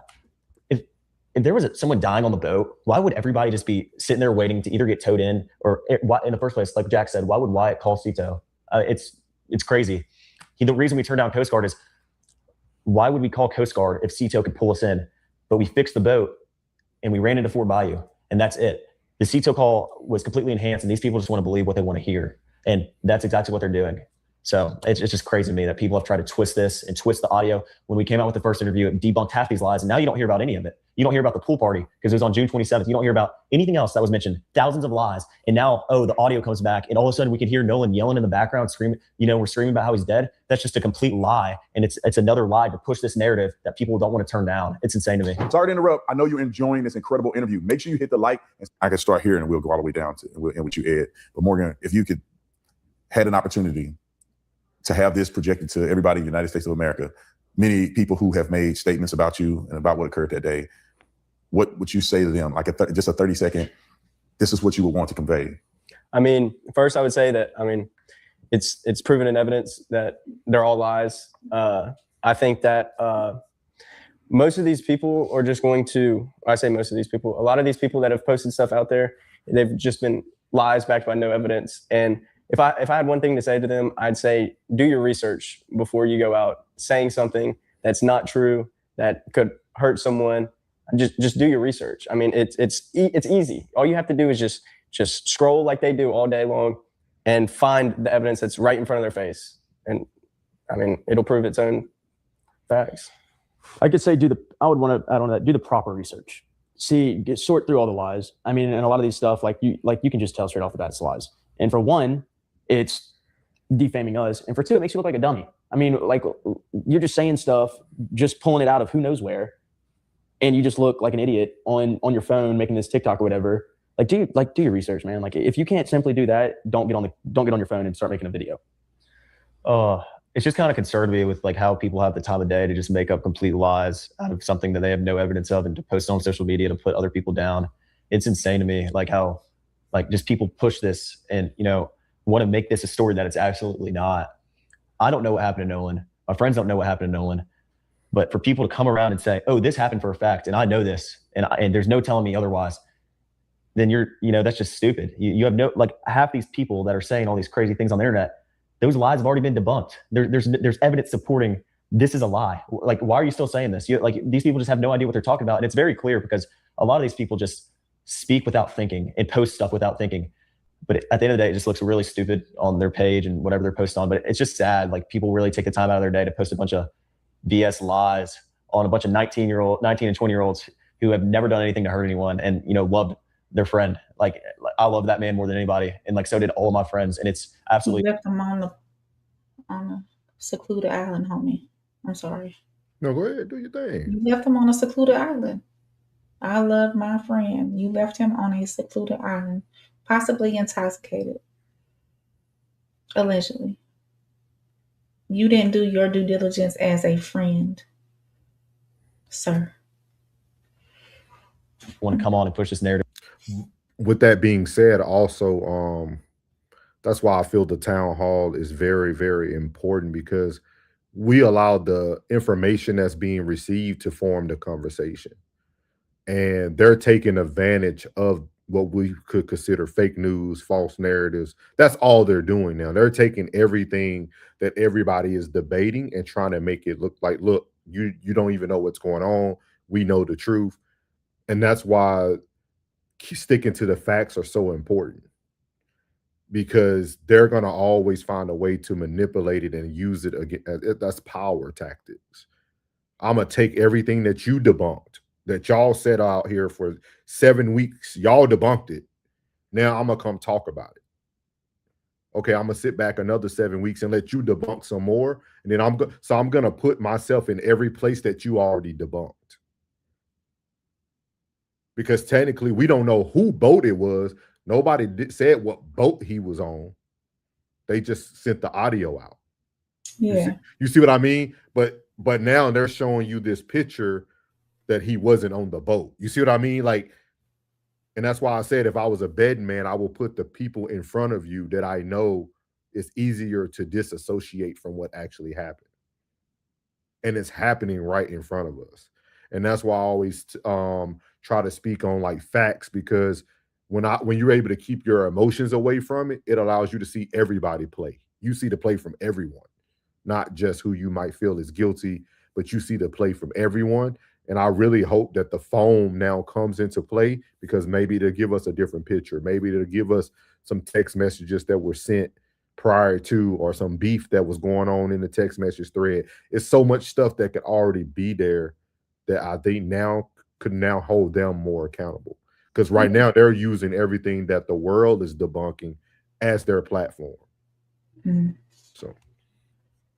So that's pretty much it. I'm not gonna keep playing it through it, but that's pretty much it there. I do want to get to some of the comments. We got some new people who have came in as well. We appreciate everybody who's here. Hopefully you hit that like button on your way in. If not, please do it. It's free. So we're going to get to some of these comments, man. We appreciate everybody who's coming in tonight. Let's see here. Little Penny was the last one right there. Penny said, do we have a shepherd or a whole bunch of wolves in sheep's clothing? Penny said, or the smartest thing you can do is call the Coast Guard so you look above suspicion. Yeah. D-Raider. Let me know if I said it right. Does anyone else, when you see two different laws for us and them, it pees me off? How do you feel about that comment?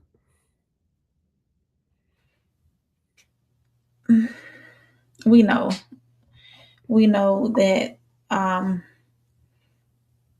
it allegedly tends to be different.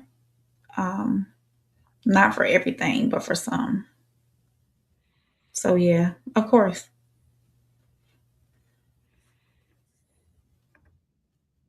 Penny said the call gave you an excuse to be out there after everyone left. Come on, man. The Raider said they kept important parts of the kid from the other medical examiner. They aren't honest. Penny said, why call in CETO if it was such an easy fix? Let's be real.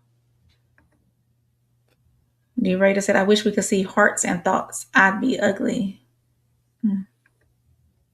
That's tough. In Mississippi, allegedly. Purple Groovy said they didn't expect this much pushback. They are being Columboed and matlocked in real time. Yeah, I agree. And my biggest thing, I'm gonna keep pushing, and this is just Soul's perspective. I'm gonna keep pushing us to work together, even if we don't see things the same. Because I think the Raider had a very good comment up here about this right here. She said, "Does it anger anyone else?" And I think it does anger you, and it does piss you off. But at the same time, the world see us as so divided that they're not even concerned, if that makes sense. I'm probably not putting it in the best terms, but we have to start using our emotions and our I'm gonna create a new word, our pistivity. We have to start using that to now push the narrative that we know is true, right? Like we have to use all that energy to be united, even if we don't agree all the time. We have to, because the world sees division. So they look at it like, oh, okay, well, he don't care. Okay. You know what I mean? For every person who's pissed off, they're okay, it's another half that don't really care. So like it just causes us to be kind of just thrown to the wayside. But like I was mentioning earlier, when you see these four white dudes at the thing at this interview, they're united, right? They're willing to lie for each other if they're lying. You see what I mean? They're willing to sit there and just run whatever play they have to run. And I think we have to learn from the playbook that we're being showed. And I'm assuming it's not the world. It's the good old US. I feel you on that. I feel you on that for sure. Purple Groove said pissed off to the highest pistivity. Yes, ma'am. Yes, ma'am. Yes, ma'am. Yes, ma'am. Yes, ma'am. Yes, ma'am. I definitely agree, man. I definitely agree. We appreciate you guys. For everyone who just came in, Purple Groovy, the Raider. If y'all would like to come up, you don't have to cam up, but we will give you 2 minutes. If you would like to speak, just let us know. We'll put the link down there. You don't have to just speak in the chat. You could come up. It's free. You don't have to come on camera. We'll give you a few minutes to talk about how you feel about this, because I think it's important to hear everybody's side. I think it's okay for people to be upset, but I think we also need to provide a safe place for those who want to vent or give their thoughts out there. So that's what the town hall is ultimate for. It's kind of like what you would see in your good old neighborhood, man. Yeah. Little Penny said, see, no, Penny, go ahead and read it. See, Penny, you think you're slick, boy. You think you're slick. Go ahead, Ray. Desensitization happens with injustice to the victims as much as the perpetrators. Yeah. All right, yeah. You're right, perpetrators. Okay. You thought you were gonna get me. I see you, Penny. All right, Penny. I got you, big dog. I got you. Yeah. I'm smarter than the average bear, y'all. For those who don't know, Penny know I like to get okay, bet. I'm gonna drop the link right now. We got our first town hall voice. Let me drop the link for you, ma'am. Again, everybody make sure you're respectful. Everybody can come up here and give their opinion. So I just put it in the chat, man. We'll wait. I don't know if it's I see 2 people on the picture, so excuse me if I'm saying the wrong gender. Man or ma'am or sir, you are welcome to come up. That is the link in the chat. We'll see you when you get backstage. So yeah, we appreciate that. We appreciate that. But yeah, for those who don't know, Penny tries to give me big words because I have a Louisiana education and he knows it stumps me, but not today. Yeah.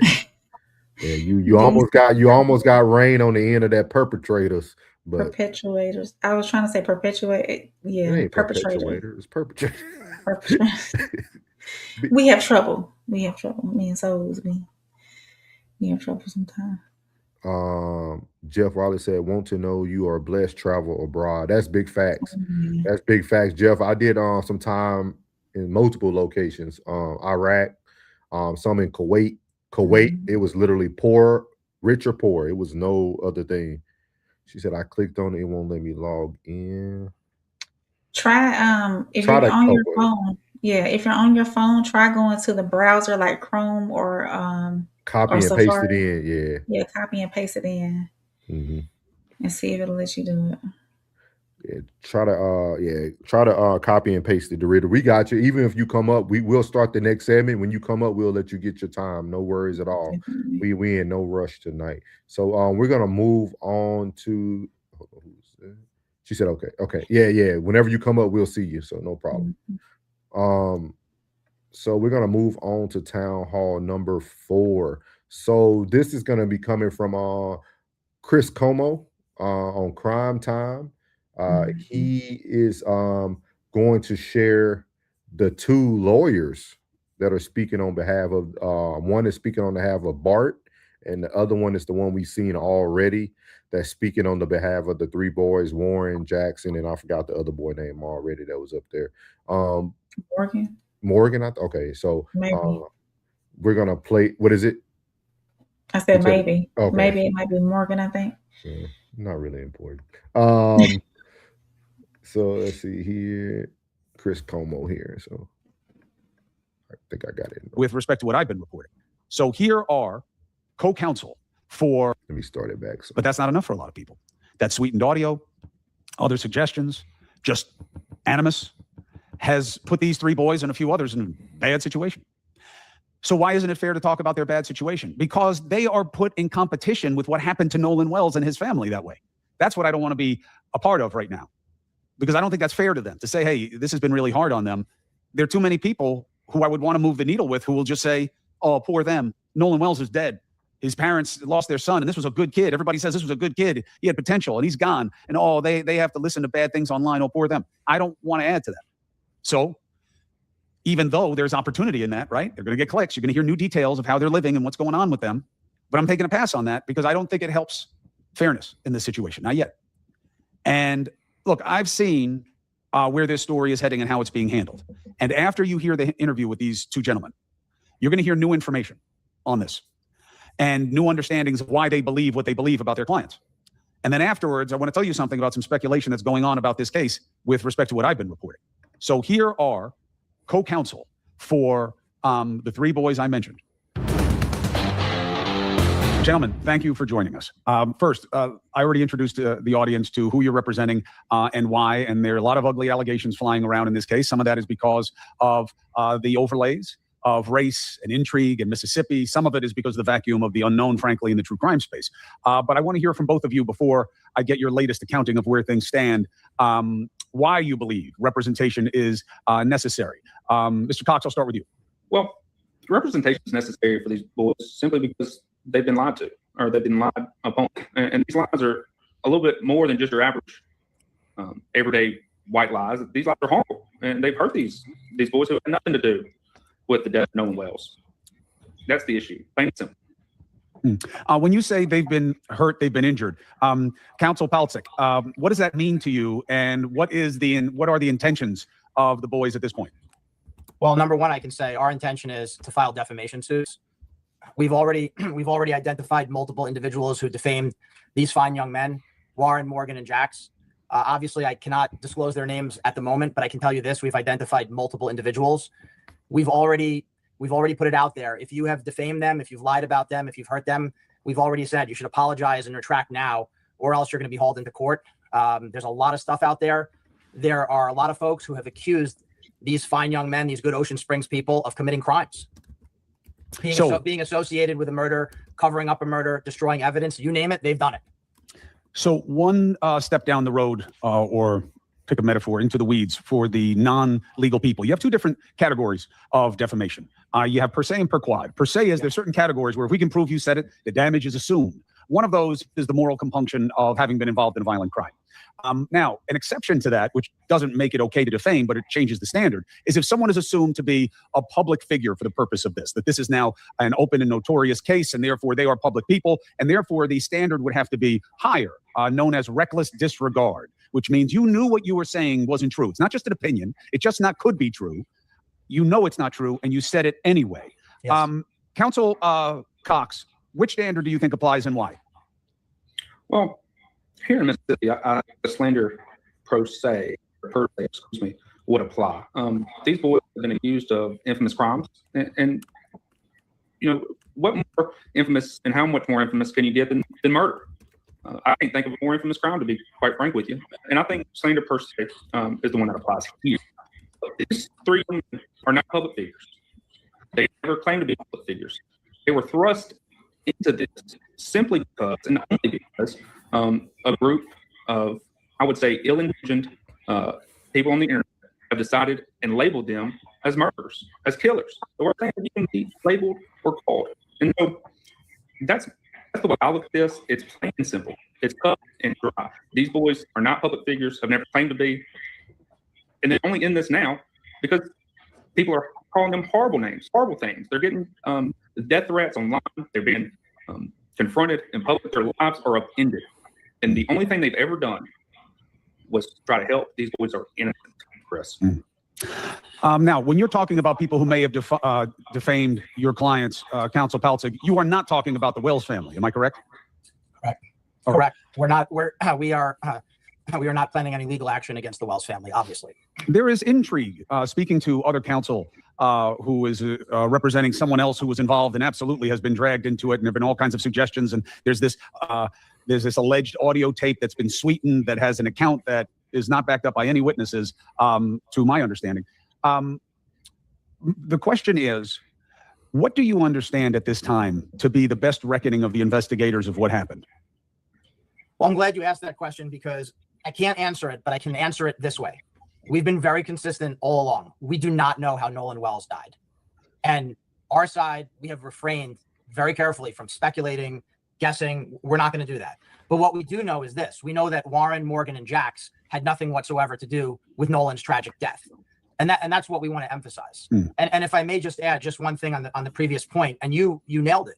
Your recitation of defamation law was largely correct, which is that, look, our three fine young men here, they were private, anonymous individuals minding their own business, living their lives, great people. And then this happened. They did not thrust themselves into this controversy. They are defending themselves, and they were forced to defend themselves. And only after the fact, only after they were accused of committing infamous crimes, did they then take the steps to defend themselves. So they are, by any measure, by any reckoning, they are private individuals, or in a lawsuit, they would be private plaintiffs. And that would be a negligence standard, not actual malice. Yeah, I don't disagree. Summer's here. If you want to actually feel colostrum, rich and within the law, there's obviously an issue for concern. There's a lot of wild stuff out there. Look, I have people accusing me of having some kind of information because I have sources close to the investigation who are doing what sources do, which is yap and saying what they've heard about the autopsy. If they're wrong, then I correct it. I'm going to skip over because they're going to actually start speaking about the phone portion. So let me get there real quick. You said a couple of times we don't want to speculate. Counsel Cox had said, I don't want to speculate. Well, I do want to speculate a little bit on two different fronts. The first one is, well, what is the line? I heard the sweetened audio, and I think it could be real, and that means that the boys were involved. Am I defaming them? No, I'm stating an opinion. What do you believe the line is that has been crossed in your opinion? Well, I could give you a very clear, bright line. When you They may have. They look guilty. I don't believe them. You can't just sue them. May I just say one thing? Look, Yes. This part is not the law. This is just my personal view for what it's worth, which is very little. But I am an ardent opponent of censorship. So I just don't believe in. So it's an interesting situation, and it'll be interesting to see if you litigate what courts say, because this doesn't happen that often. So this is like a new phase of these types of trial by public. And I'll say one other thing. Look, things are so different now, last 20 years or less, right? You have a story, and basically reputational arsonists can pour accelerant on the situation, and it's just like a dry forest. It's like the tinder just going up in flames. And it's just so different than in the 1970s or 1980s, where you had, the nightly news and you had newspapers. It's so different. I really do believe everybody should have an absolute right to freedom of expression. They should also understand, though, that we do have defamation law. Understood. And sometimes you learn that the hard way, and I look forward to seeing how that plays out. The other point is that not all speculation is the same. My understanding is that people reached out to the families wanting to help and saying, look, I saw him. I know the boys left. I know when they left. I saw Nolan. Nolan was drinking. Nolan wasn't drinking. Nolan was with this girl. Nolan was with this other girl. Counsel Cox, has anything come to the family's attention that is helpful in understanding what may have happened here? Well, sure. I mean, but again, once we talk about that again comes speculation. We've had people come and tell us verifiable, good and just the way that local council here, Chuck Bordeaux, says that Good Ocean Springs people, we have Good Ocean Springs people come to us and say, look, we saw Nolan at the time after the boys left, and they're good people. They're verifiable.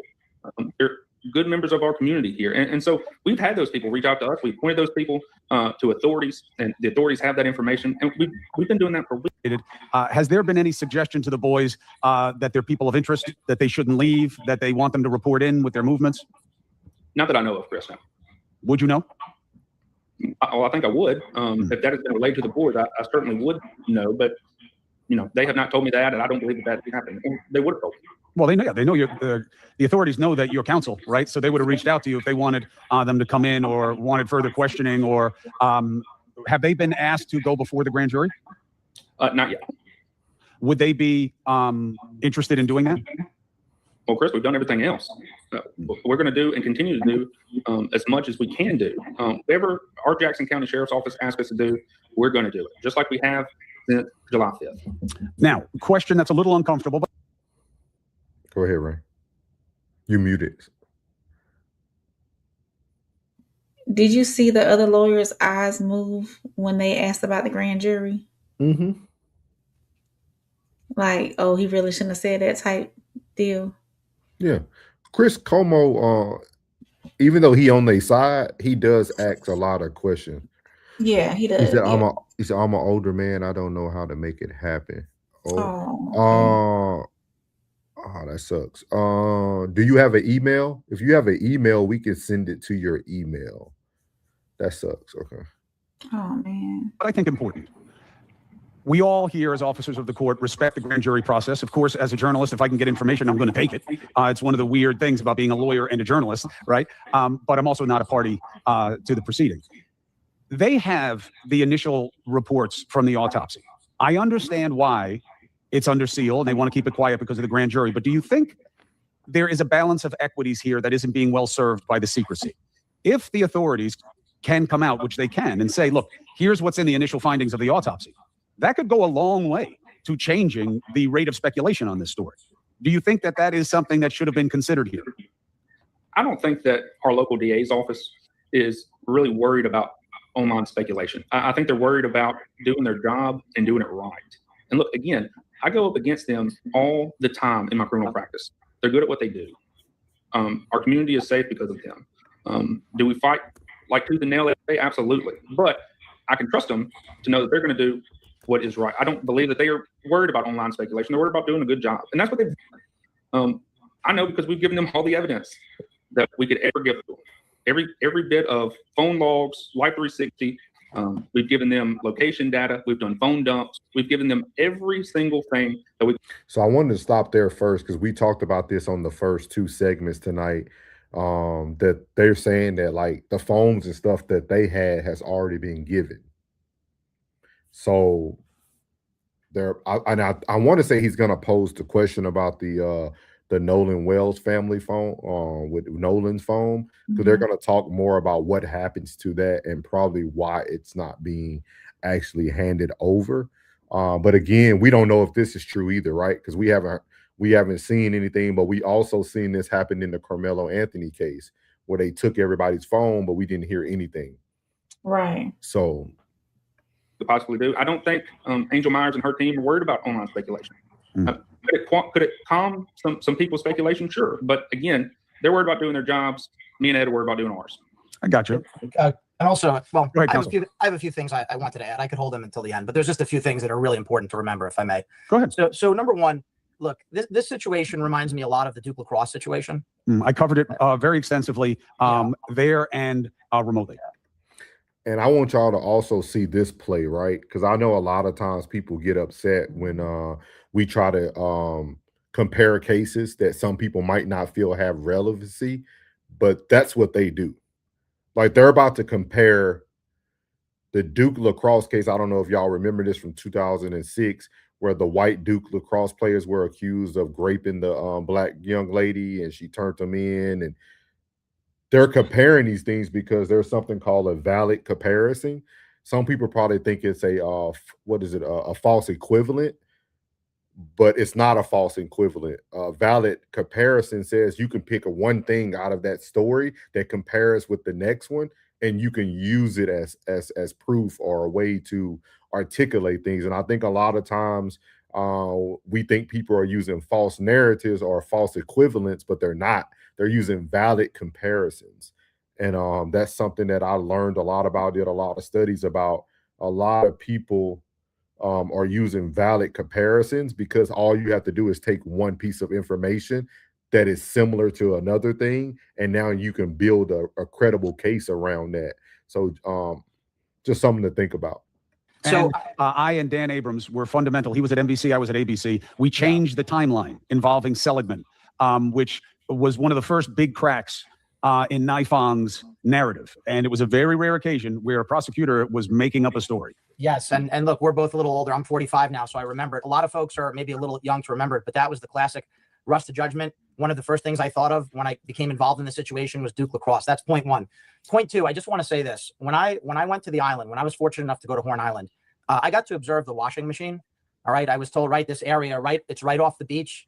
Tyler told me it's called the washing machine. Very off dangerous. The beach of Horn Island, which is about 10 miles south of the south coast of Mississippi. They call it the washing machine because it's a lot of water going through a channel between Horn Island and an adjacent island, and it's very turbulent. Yes, and you're dead on. And I just want to say, as someone who is not from the area, I was literally standing on the beach and just feet away from me, just mere feet away. You see it, and you realize those rip currents are going to overpower just about anybody. You see the green water, then you see the blue water where there's a drop off. And you see what they're doing. They're not just being attorneys and lawyers. They're trying to create a whole new narrative for their people.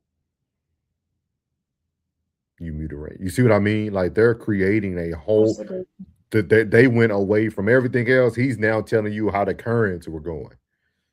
You know what I mean? Like, they're again, that unity, that sticking together, we're going to have to start doing it, good or bad or indifferent. So now listen, as I said, we don't speculate. We don't know if that's what happened to Nolan, but I'm only offering that as an example of something that you can only see when you go out there. That's number two. Number three, I want to emphasize that Warren called the Coast Guard that night on July 4th.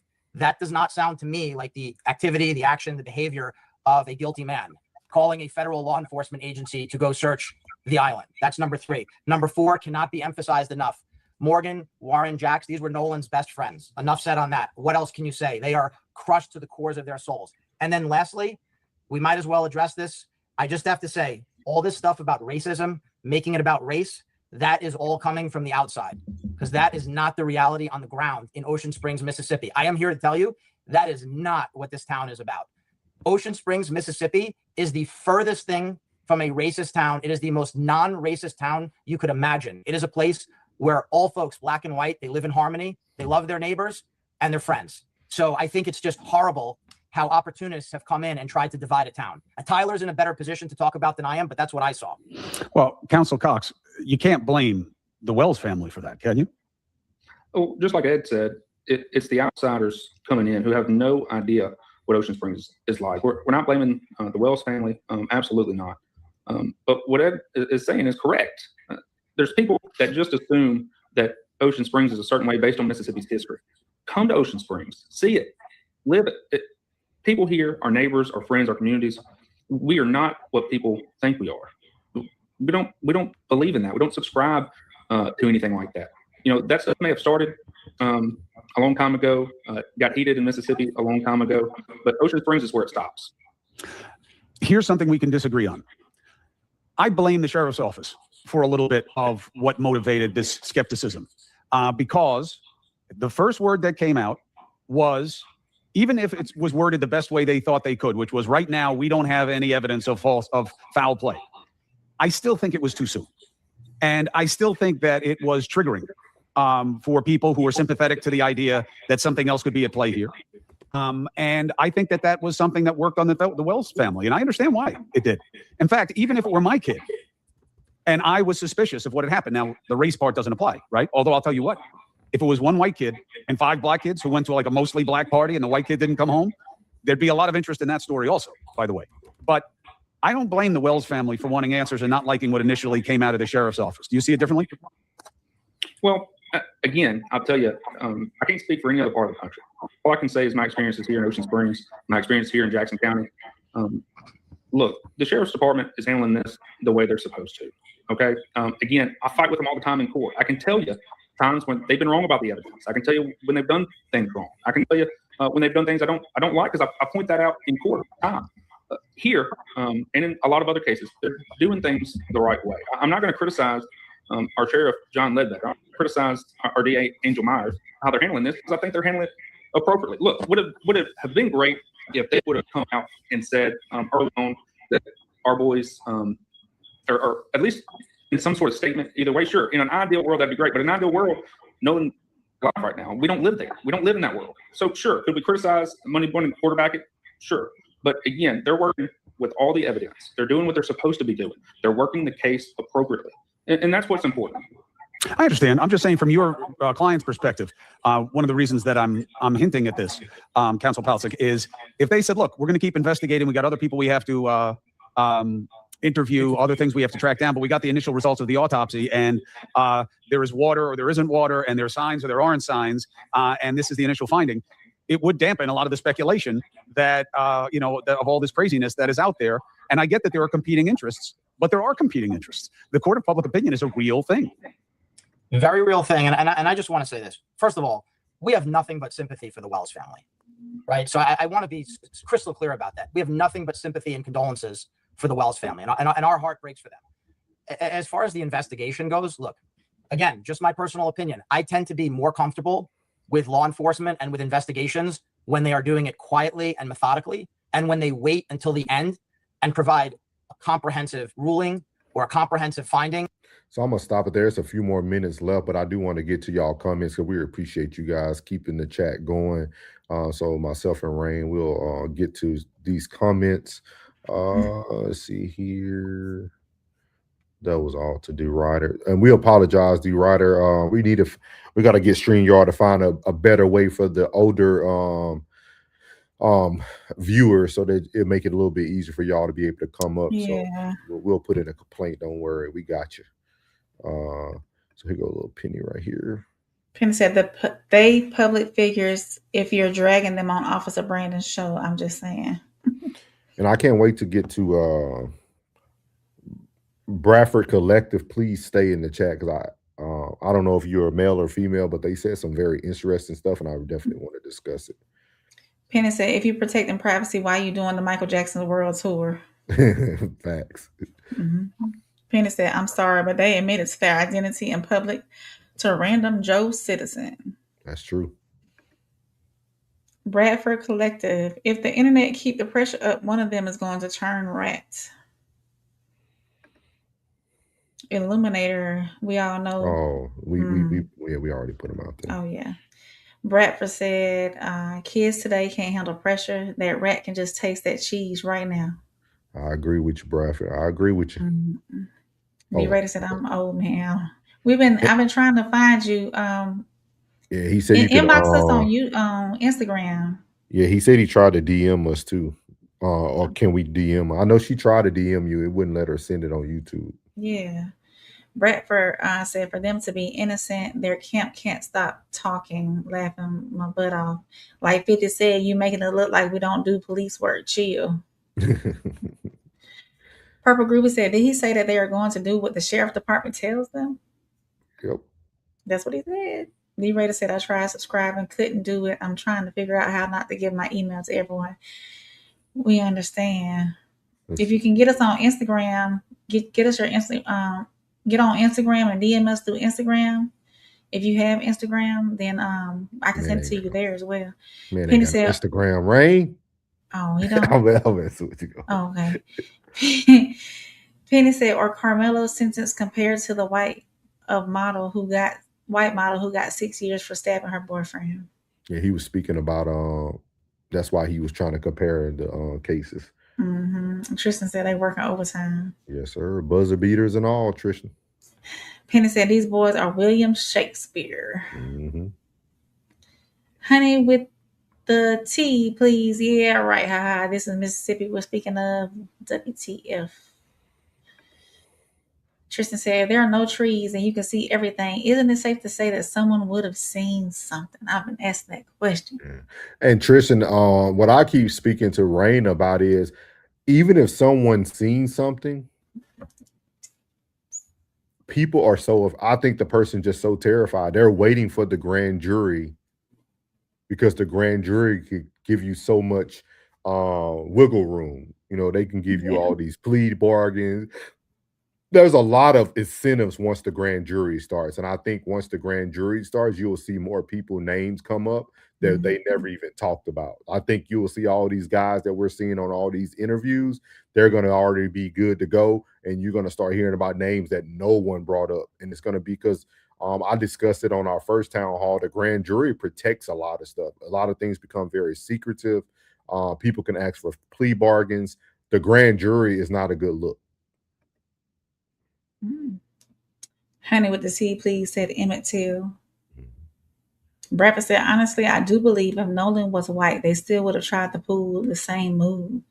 Rich people will always try to clean up their mess to avoid penalty for their efforts. And I thought that was a very unique take, and it's pretty interesting to hear that take from you. I appreciate that take because I haven't heard that from anybody. So I could tell you're someone who kind of thinks outside the box. So we really appreciate that. Yeah. Honey said, boycott that itty Mississippi. Tristan said, just because the town isn't racist doesn't mean that the racial component is off the table. That's true. Gail Brown said, yes, you do. Welcome in, Miss Gail. Penny said, bruh, this is not a Sandals Resort commercial. Bradford said, what a lot of people miss is that tow company is a cleaner service.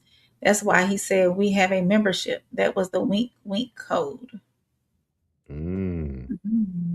That's a different perspective. Yeah. Appreciate you being here, bruh. Penny said, glad someone with fair sense said that if it was reversed, a busload of black kids would be under the jail by now. Yeah. Honey with the T, please, said Mississippi is definitely disgusting and racist. This dude is smoking crack. Mel, you've been in here before. Yeah. She back. came initially, I want to say, from the Facebook side, I think. Yeah, society has become a meme. Now thing. Yep, it's never fast enough. The wheels of justice turn slow. I can agree. Bradford Collective said, well, y'all see how they handle Carmelo.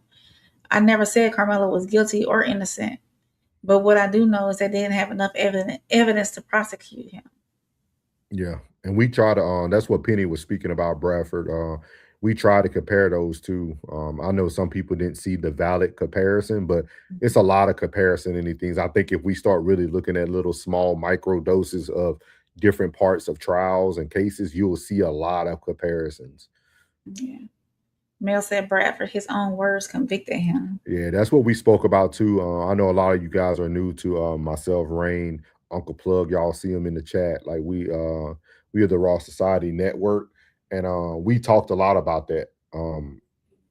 Carmelo, it was a big game of just not being silent at the beginning. That's all. But he is starting back court on the 19th, so y'all look out for the Carmelo Anthony case on the 19th of August. They should be going back. He got a new attorney, a good attorney too, out of the DFW area. So I think you'll at least see a lesser charge, and I think you'll see a lighter sentence, in my opinion. Tristan said they're playing in our face big time. Plug laughing, yeah. So he probably laughed at me when I say he ain't got no Instagram. But we're gonna finish off the last few minutes of this lawyer interview. And then again, if anybody who's in the chat would like to come up, we can drop the link again. I know it's probably far up in the chat now, so we can drop the link again. But we definitely want to hear from you guys. You don't have to just write in the chat. You can come on up. We'll give you a couple minutes to say what you would like to say. Again, myself or Rain, we don't push back. We want to hear everybody's opinion. We're not an echo chamber, so. I feel like when they're dropping findings as breadcrumbs, I feel like that could actually endanger the investigation. And I also feel like it could potentially, there's a risk of misleading the public. That's just my personal philosophy about law enforcement. Well, let's look at the elephant in the room. And I'll start with you as the defamation guy, and then I'll go to Mr. Cox with his more organic understanding of the community and then how that community will be received. Do you think, with all the speculation and the energy around this, that when the prosecutor comes out, if her conclusion is the grand jury found nothing to indict on, Do you think it will be accepted? I think that most reasonable people, or all reasonable people who are fair-minded, they will accept it. I always believe that there's going to be a percentage of the population. There are going to just be some people who will never accept it. And I think that the reason they will never accept it is because sometimes they need a Girardian scapegoat. And that's just human nature. Unfortunately, there's a darker side to human nature. And a lot of the things that I've seen in defamation law, a lot of the things that happen are unfortunately fueled by the darker side of human nature, by our worst impulses. And that's why you end up with Girardian scapegoats like Warren, Morgan, and Jax, completely innocent young men, categorically innocent young men who didn't do anything wrong, yet they find themselves on the receiving end of death threats and hatred. Some people will never accept it. Mm. And that's and by the way, that's a tragedy on top of an already existing tragedy. Counsel is referring to a philosophical understanding that goes into psychology by a guy named Gerard, who said that sometimes. Yeah, I definitely agree with you, Tristan, for sure. That's what I was saying, even during their first interview with Brandon Tatum. It's definitely the good old boy club. Mhm. With that being said, they're putting the people in front of us that they feel very confident about. That's all. But with that being said, also, I think the more we listen, the more you're actually learning. Because if you just listen to them, even all these big jargon they're trying to say in front of you and all that, it's really just how they're actually battling the case. So they're actually telling you their playbook. They're just acting like they're having a conversation, though. But they're talking their playbook. For different reasons. Sometimes it's jealousy, sometimes it's conscientiousness, sometimes it's collective will, where people will need someone to blame. And it's just in a situation like this, a situation like when a mother kills her children and says it's mental illness. It's too mean, it's too hard, it's too terrible. Someone has to be punished. And that's what he's referring to. Counsel Cox, what is your perspective on this? That they come out after, let's say, 2 months, just to use the figure that you threw out, and they say that we've presented everything, and there are all these big numbers, X hundred interviews, the thousands of pages, and this and that, grand jury, days and days and days. They've considered this. They did not hand up a true bill on anything.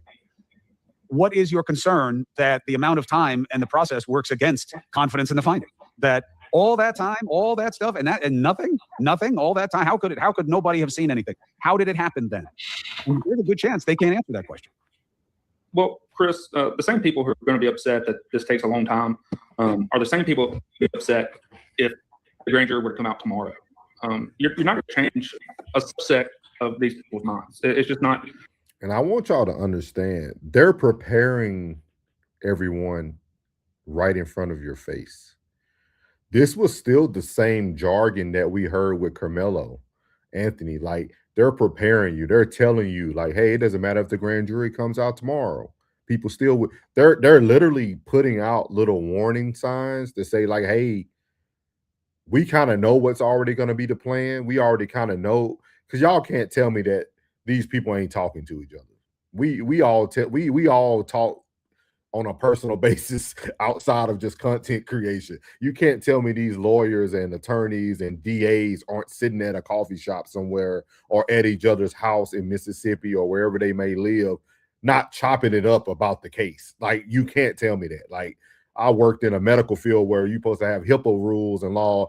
Everybody talking about every patient when they go out to the smoke pit or do whatever they do. Like, they're having these conversations. I just think we need to, and I myself and Rain and Plug asked this question on Monday, is what do we want from this? What does justice look like? We did a show called Unfinished Business where we followed a couple cases that went through all of this, and parents are still seeking justice. We did the Tyree Nichols. We talked about him. We talked about Dante Wright. Tyree Nichols' mama said after all these years, it's been 6 years, she's still fighting for justice. And that's what I feel like we need to start speaking about now, is what does justice look like for Nolan Wells? Because I'm not confident with what I'm seeing in front of us that this is going to come out the way that people want it to come out. That's my opinion. Again, if I was a betting man, and it's just everything they're saying, I'm listening to them while they're speaking.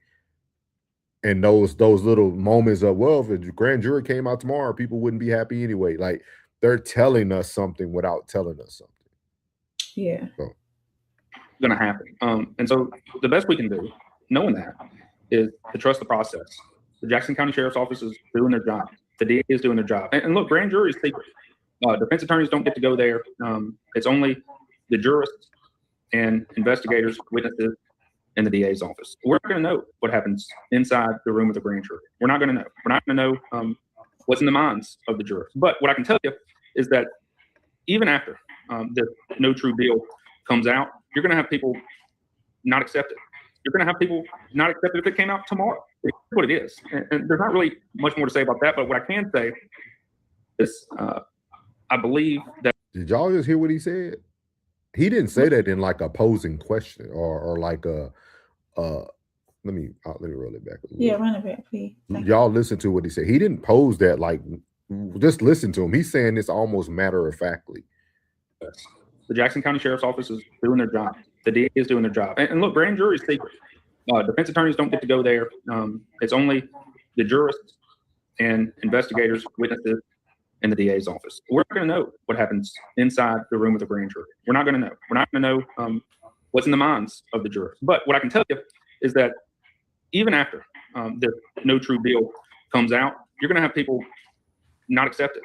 You're going to have people not accept it if it came out tomorrow. It's what it is. And there's not really. Did you hear that? No true deal. Much more to say about that. But what I can say, I believe that our community here in Ocean Springs, here in Jackson County, they know the work that's been done. They can see the efforts that law enforcement is putting in. They can see what our boys are going through when they had nothing to do with this. So, what are you going to? Our boys. That's not your son or none of that. You speaking like they family now. Our boys. We don't even live in Mississippi. I'm telling y'all. We stronger together as a fist. Open hand won't hurt nobody. Have some that are detractors, sure, but hopefully everybody will see what the truth is in time. Counsel, help people understand who aren't as familiar with the process as you. What is going on in the grand jury right now, and how does it come to a conclusion? Well, so because the grand jury is secret, I am not sure whether the grand jury has started convening or not. We're going to know. But evidence is going to be presented to them. They are going to hear from witnesses. If my client get an invitation to be a witness at grand jury, they're going to go and they're going to speak to the grand jury. If, whoever comes witness, whoever is a person that the DA's office wants to talk to the grand jury, they're going to go. But we're not going to know about that until right up before. We're not giving a lot of notice for that. And then how does it end in your understanding? Like once the prosecutor has presented all the evidence that they have, now what happens? Well, then the grand jury deliberates. And what guidance are they given on? Are they given guidance in your jurisdiction? Is there a judge involved? Does the prosecutor? Who offers up potential criminal indictments that they could reach? Well, I'm not sure I understand your question, but the best explanation I can give is the fact that once the grand jury meets and they deliberate and they decide they do not want to, before they issue a no bill, that no bill will be put on a list of other crimes or other unnatural deaths that are put on a list called a no bill list. And that can be disseminated I believe at the DA's will and pleasure. Now it can become public. A lot of times here in Mississippi, it's hard to get a no bill, but I would expect at least the DA to announce what the results were. At this point, do you have any, well, you don't know what's going to happen. Will you be surprised if it's a no bill? Would you be surprised if they do hand up indictments? See that pause? Y'all better pay attention. You don't got to go on YouTube and find that person that say they are expert at body language and your eyes see the same thing that experts say they see. That man just asked for every question Chris Como said less than a second after he asked it. Y'all pay attention now. We're here. I'm just bringing you what I see. That's it. It's just my facts of what I see. And that can be disseminated I believe at the DA's will and pleasure. Now it can become public. A lot of times here in Mississippi, it's hard to get a no bill, but I would expect at least the DA to announce what the results were. At this point, do you have any? Well, you don't know. You don't know what's going to happen. Will you be surprised if it's a no bill? Would you be surprised if they do hand up indictments?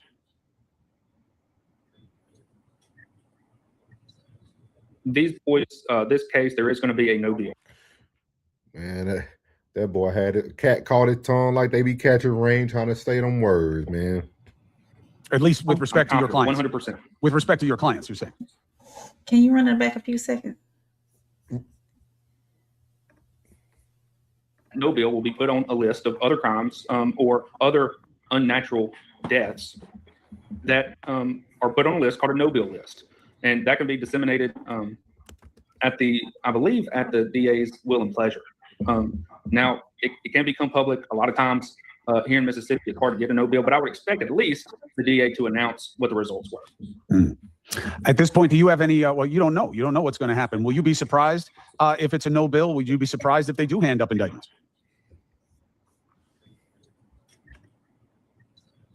These boys, this case, there is going to be a no bill. At least with respect to your clients. 100%. With respect to your clients, you're saying. Absolutely. And I'm only talking about clients. I have no information about anyone else except for my clients. But as it comes to Jack Spitaler, Morgan Hudson, and they're innocent. And also, and I believe there's going to be a no Chris, bill. I just want to say that I'm just gonna stop it there because after that they start fumbling over each other, and Shout out to Chris Kumo for doing his due diligence with bringing some of that out, because that's just so you're automatically assuming that it's going to be a no bill. they know they having these talks, and I respect everybody's opinion in the chat. Mr. Is it Miss Donna or whatever? I understand how y'all might feel about this, but they're telling you right now. That's why I didn't see that part of the conversation.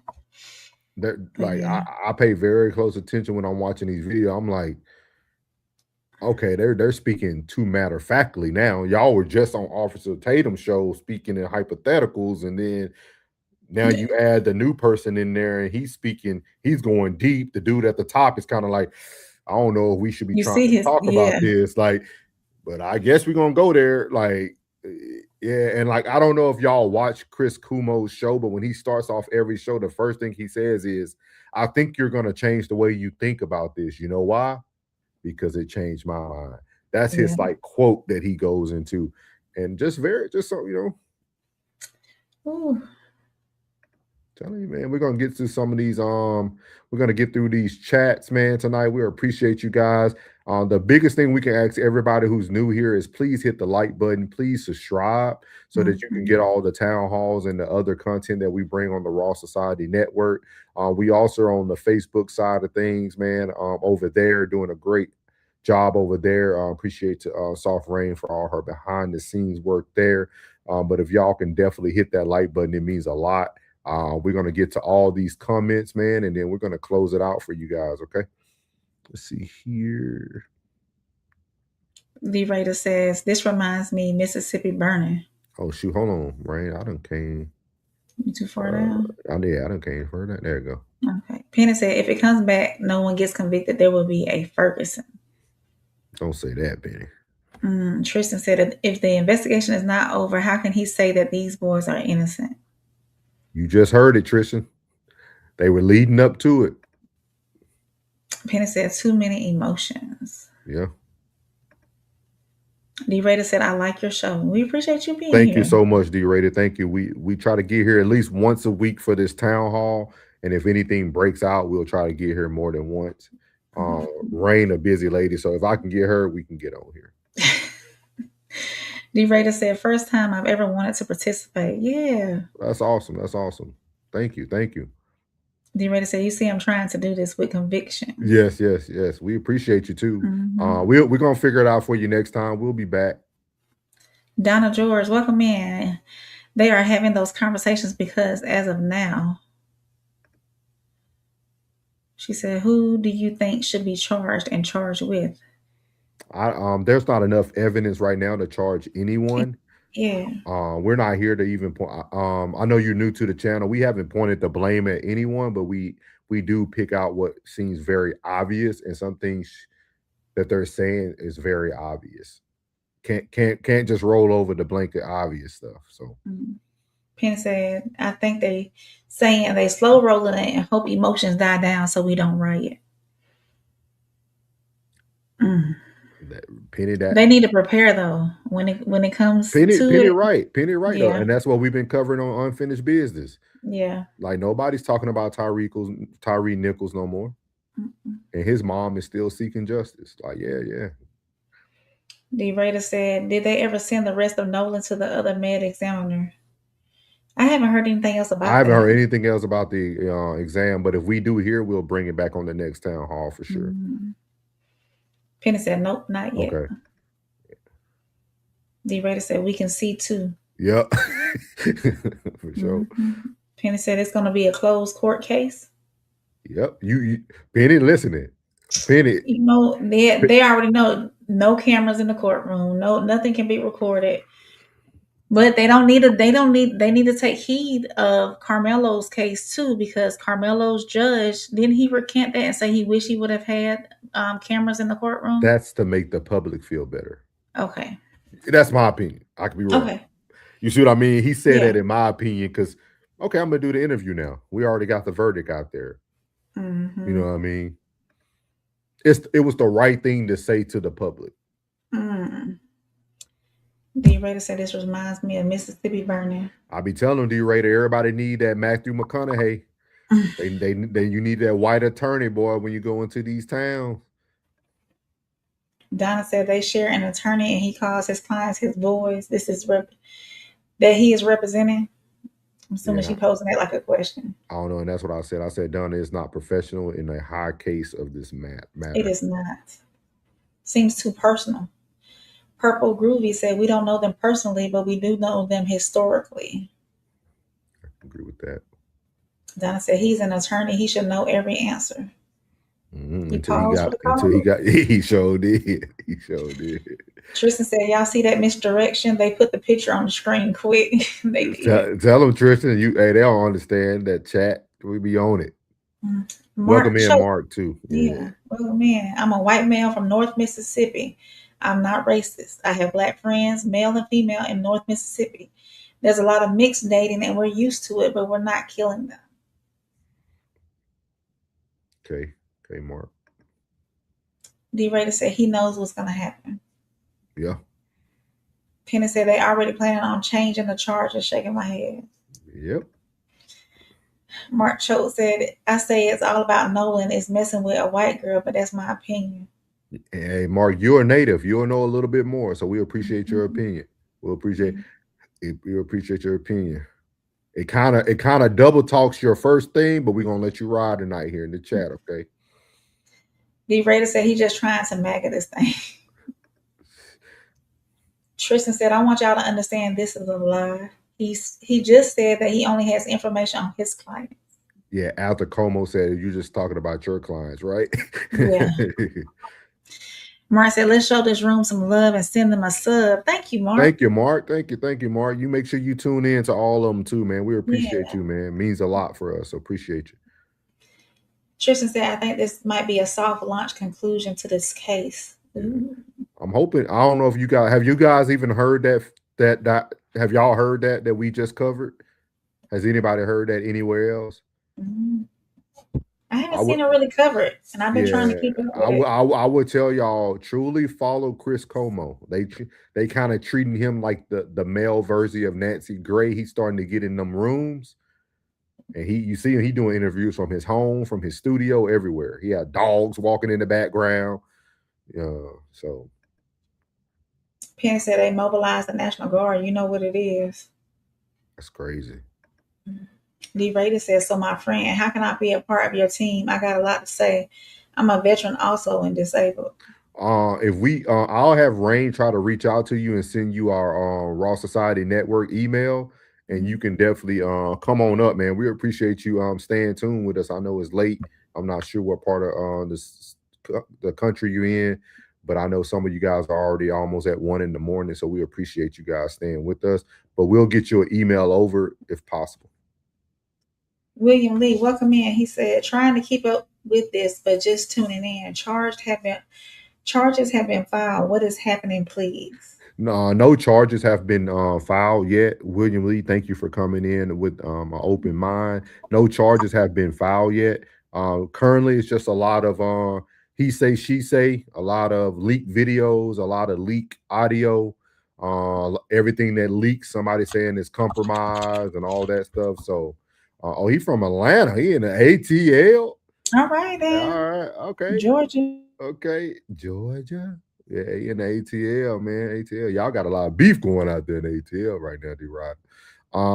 D-Rod said they still have segregated proms in Mississippi. Who does that? That's crazy. That's crazy work. If anybody does anybody have anything else? I just want to say thank you to everybody who has tuned in. Rain is going to give us one of the most amazing closers that you have ever heard. She does a great job with the closing and openings of the show. And then we always close it out with a song. I don't know if you guys were here earlier, but we will play a song that's associated to the show tonight. So please tune in to the end. We'll play a track for you guys that we created over here at the Raw Society Network. I can't tell y'all who the producer is, but just know he AI.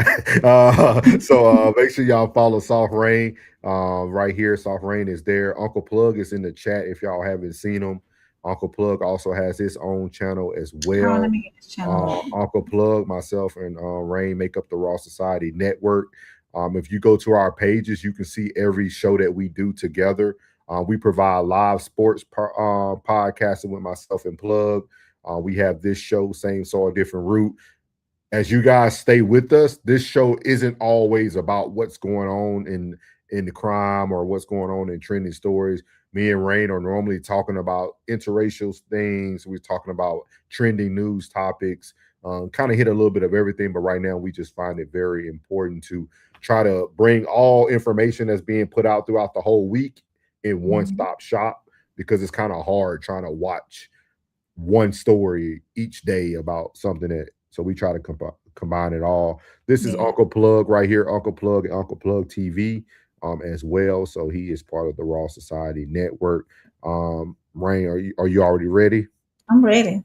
So Rain is going to close us out. And then, like I said, if you guys stay tuned, we do have a track for you guys at the end of the show. All right. So before we close out tonight, we want to thank everybody who came in and listened and shared your perspective and stayed engaged in what may be an uncomfortable conversation, because tonight was never about blaming Nolan's family. It was never about defending the young men who were here with him. And it was never about telling you what to believe. It was asking for consistency. If we believe every piece of evidence matters, then every piece of evidence has to matter, no matter where it leads and no matter whose narrative it challenges. Maybe Nolan's phone holds something important. Maybe it doesn't.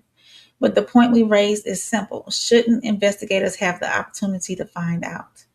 At Same Soil, Different Roots, we're going to continue asking the questions, even when those questions are unpopular, uncomfortable, or don't fit neatly into one side of the conversation, because it should always be about truth over narrative, accountability over allegiance, and evidence before conclusions. So thank y'all to everybody who joined us for Town Hall number 4. If you haven't done so already, whatever channel you're watching from, Souls of Thoughts or the Raw Society Network, make sure you hit that like button, subscribe to the channel, turn on your notifications, and share this conversation with somebody who may have a different perspective than you. That's how real conversations happen. Different experiences, different perspectives, same soil, different roots. Until next time, stay curious, stay respectful, and keep asking those questions that matter. Good night, y'all. Why not hand over the phone?